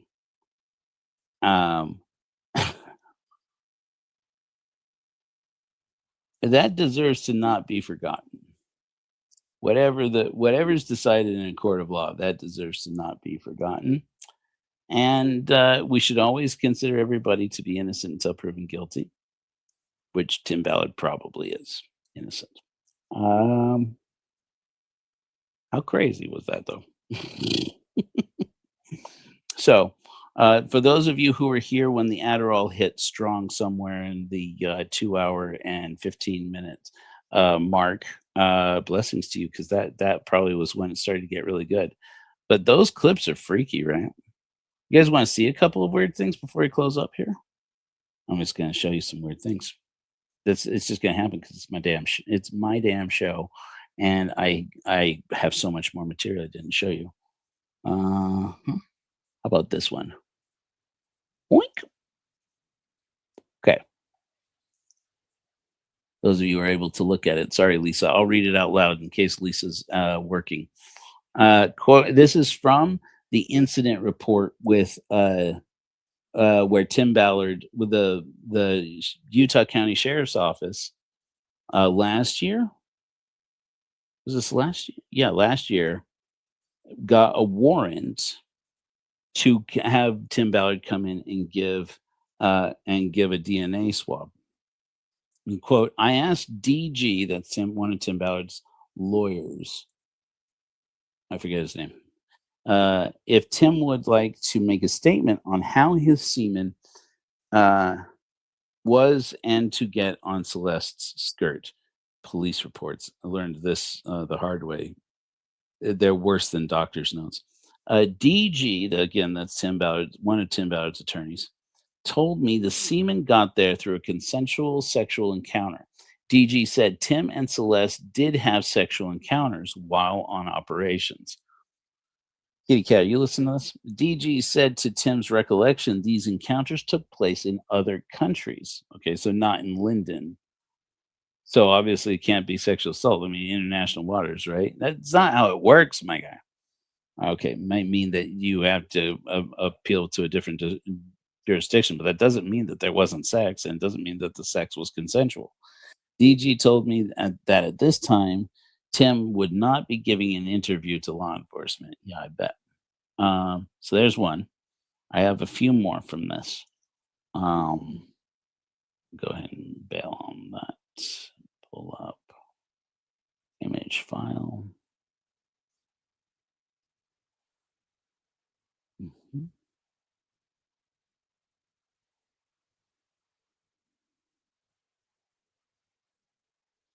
This is also from that incident report. Alan Mortensen and respondent Timothy Blaine Ballard, was represented by counsel Mark Eisenhut. Oh, this is the end of another sentence. Alan Mortensen, comma, and respondent Timothy Blaine Ballard, Mr. Ballard, was represented by counsel Mark Eisenhut. Same guy that I was telling you earlier defended him by saying that the movie Sound of Freedom has nothing to do with Tim Ballard and he had nothing to do with the movie. The Honorable Judge Sanchez heard evidence de novo. Tyson Wright, Celeste Boris, and Timothy Ballard were called as petitioner's witnesses. Each witness was cross-examined. Respondent called Matthew Cooper and Janet Russin as witnesses. I did mention that Matthew Cooper was there. I forgot that Janet Russin were called as witnesses for Tim Ballard. Each witness was cross-examined. Respondent, go ahead. Go ahead, Joe. Each witness was cross-examined. Respondent proffered the testimony of Todd and Tiffany Tuller, Brandy Smith, Brian Williamson, and Alex Acosta. At the end of the hearing, the Honorable Judge Sanchez issued a ruling based upon a preponderance of the evidence. I'm sorry, I apologize. This is from the matter. This is from the court case where they were determining whether or not Celeste Boris should be granted a protection order from Tim Ballard, which was connected to that incident report. The court hereby finds as follows: one, that Timothy Ballard and Celeste Boris had a close relationship and interacted almost every day for a period of about 1 year. Timothy Ballard and Celeste Boris interacted during normal work hours as executive assistant and interacted on evenings and weekends as couples ruse partners engaged in undercover activities for Operation Underground Railroad. 3, Ms. Boris felt close to Mr. Ballard and trusted Mr. Ballard. She was, not to no effect, by the way, at that time, Mrs. Boris. And to my knowledge, she still is, though obviously this put a strain on her relationship with Mike Boris. According to their lawsuit, this put their marriage in a bad situation. She was effectively, well, as you can imagine, yeah. 4, Ms. Boris' testimony about the incident in Linden, Utah shows by a preponderance of the evidence that a sexual violent act occurred. 5, Ms. Boris' testimony is credible and went into great detail about the act and described a piece of clothing that Ms. Boris believes that Mr. Ballard's DNA evidence was found upon, to the point that she submitted her skirt to law enforcement so that it could be processed for DNA testing. 6, Ms. Boris did not consent to the sexual act that occurred in Linden. Like this is like an actual official finding about what happened there. So you can explain it, explain away. Everybody's do their day in court, apparently, except for Kelly Suarez. Well, even she's do it, but I don't feel like she got it.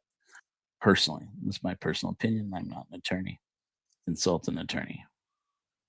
Look a little more here from this incident report. Officer reported, this is that incident report I referred to earlier also. He said, "How could Celeste be supportive of the person that did this to her? I told DG," that's Ballard's attorney, "I could not speak as to why it was not reported until now." DG said he understood after all that had come forwards on the Me Too movement, it is difficult to judge the behavior of the victim. But at the same time, DG said, it is hard for him to believe that based on what she is alleging, she had to have a lawyer tell her that what happened was not supposed to happen. Okay, I'm not victim. So basically, I mean that reads to me and my non-lawyer eyeballs and brain as, I don't mean to victim blame, but if a lawyer has to tell you that you were assaulted, you probably weren't. Is the way that feels. Somebody tell me I'm getting that wrong. Maybe I get that wrong. DG, again, Ballard's attorney, said this makes no sense to him. He said when you combined that with the communication she is having with him, it's too much to believe. DG said that there is a holy war going on in these cases. He said there was not a criminal case filed until after they had filed their civil litigation against Mr. Ballard for millions of dollars, right? Okay. This feels very much like victim blaming. I mean, you can say I'm not victim blaming, but and then say some victim blaming shit, but that's victim blaming wherever you do. DG reported before Celeste filed the civil litigation, she stole documents from OUR. That's referring to these emails and such. DG said Celeste resigned on September 11th. He said she continues after she has resigned from OUR, and while she is preparing a civil lawsuit, she continues to access Mr. Ballard's email. DG said that she took documents from the computer and is using those to end her lawsuit. DG said ever after she initiates the lawsuit, she still accesses Mr. Ballard's computer to get documents and emails. He said that is not the type of person you can rely on, in his opinion. DG told me that he could get me the filings. I asked if they would have relevance to the Linden case. He said they would just show a lack of credibility. Yeah, police reports, man. I asked DG if Tim would like to make a statement on how his semen was and to get on Celeste's skirt. DG told me the semen got there through a consensual sexual encounter. Blah, blah, blah. We talked about this. So, there it is. It begins again. I enjoy going down the rabbit holes on these weird things, man. But I gotta be honest with you, there comes a point where it's like, we gotta talk about something else for a while. I'm glad that the Artemis 2 mission was going on this last week. It gave my brain something else to talk about. Unfortunately, it also made me think about the series I pretty much canceled, Non-Zero Chance, where I was talking about how we ought to be, as a godless church, coming up with a plan for how we can protect Earth from incoming asteroids, given that NASA's giving up on the quest. But the reason why I mention it is because I wanted to spin out when I was watching as Artemis 2 made it further than any manned space flight ever, and they were talking to the science department and the science in Houston, the science group, and they said, while we've been sitting here looking out the window, we've seen 4 meteorite flashes, and they were stunned. Apparently, there was no record of that happening like that, and it was just in a matter of a couple of hours that they saw 4 meteorite flashes, meaning that they saw a meteorite strike the moon. while they were just sitting there watching it. Now, of course, everybody knows that meteorites have struck the moon. That's how those craters mainly got there, although apparently some of them, I guess, are calderas. Is that right or wrong? Somebody who knows moon stuff better than me, that they're volcanoes. But then, most of the little pot marks, they're all little, strikes of meteorites. And I said, and I was like watching, I'm like, we don't have a collective awareness, maybe because we don't want to, as human beings, of how many space rocks are hitting this planet all the time. And, back when I was doing my podcast about, it was like, it came down to, at one point, every 3 days, there was news that said a space rock the size of a 747, a space rock the size of a, 2-story building, of an 11-story building, of a, roughly such size and mass, just flew past Earth and nobody noticed. And we didn't know it until it was almost gone. In one case, we were watching, and this guy out in Italy was able to take his telescope and train it on the point where the asteroid was supposed to cross through, and he actually saw the asteroid go by Earth, within like 10,000 miles or something like that, or like something like that. It was far enough away that people looked at it and said, "Oh, when you say it nearly missed us by like thousands of miles." And I went, and I remember I was watching, like, that's not the point. The point is, we didn't see it until like the day before. And there's a satellite that is ready to deploy that was built specifically because NASA and our partners in Europe, and their partners in the European Space Agency, etc., have been working for years to develop a system to protect, to be able to mark and network and track all of the space near Earth space objects. And Elon Musk and the Doge Commission canceled it. And it was like, and at the time I remember thinking, like, man, people don't realize this, but there is, 2004 YR4, which we codenamed Alma, who's the bad guy in the Korra horror story. We think is the bad guy in the Korra horror story. Had a non-zero chance of striking Earth in 2032. Before it, at least it was judged that way by NASA before it disappeared behind the sun. Didn't disappear behind the sun. It's continuing its course. We're continuing our course, and we won't be able to see it again from our position around the sun for another 2 years, I think. But as they've been tracking it, the likelihood that it would strike Earth went down to almost zero, and then started coming back up again when we lost track of it. Well, when we're no longer able to see it, and then at the same time, its likelihood that it would strike the moon when it came back around went down, down, down, down, and then started coming back up, up, up, up, up, up, up, up. And the models, even NASA was shocked to find that their own models were going a different direction than they had predicted. And the last that we saw of this rock, it was like this thing. I think it's about the size of like an 11-story building, roughly. But we still don't know exactly how dense it is. We don't know exactly the mass.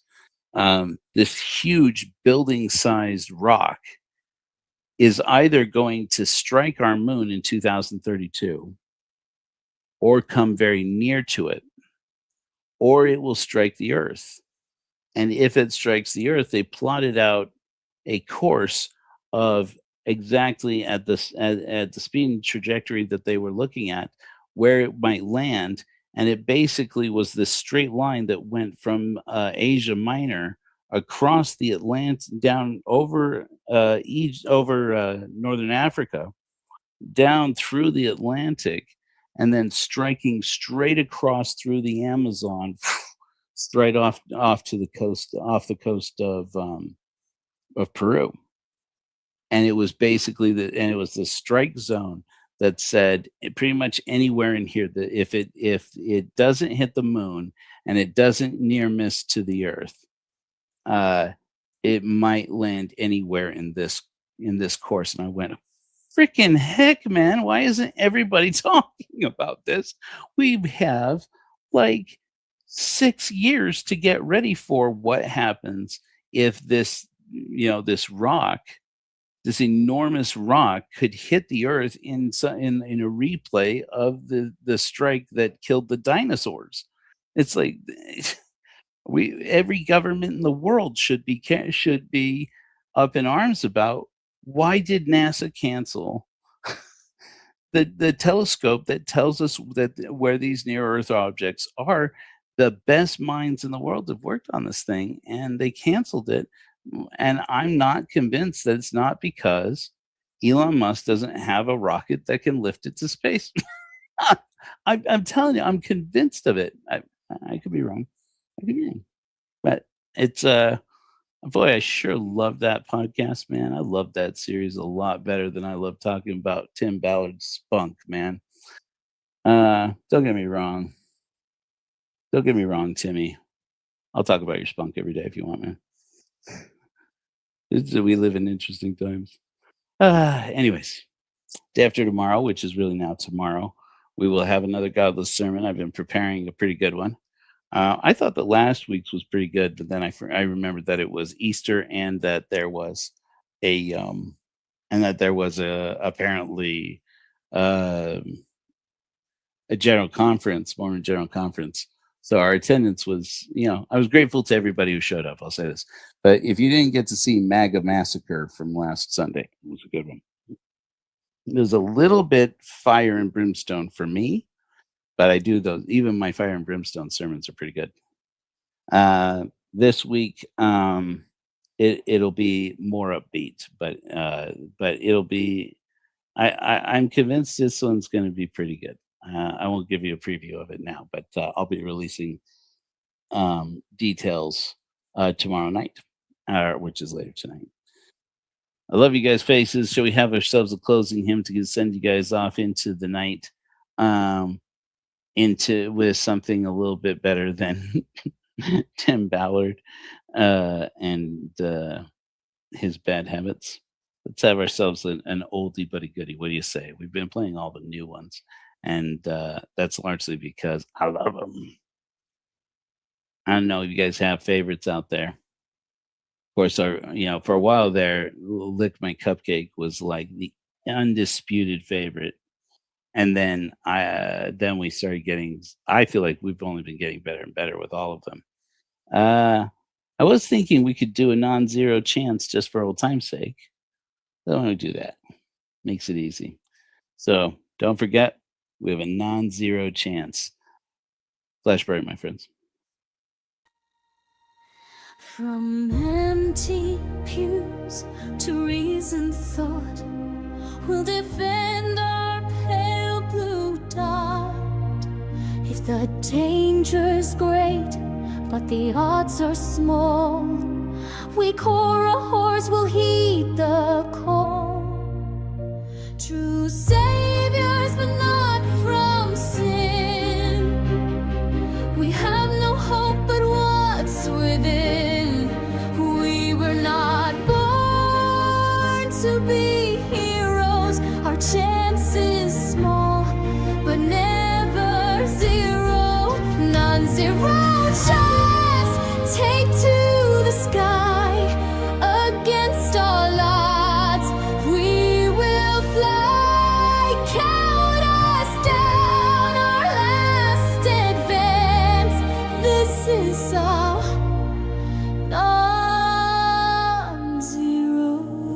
chance.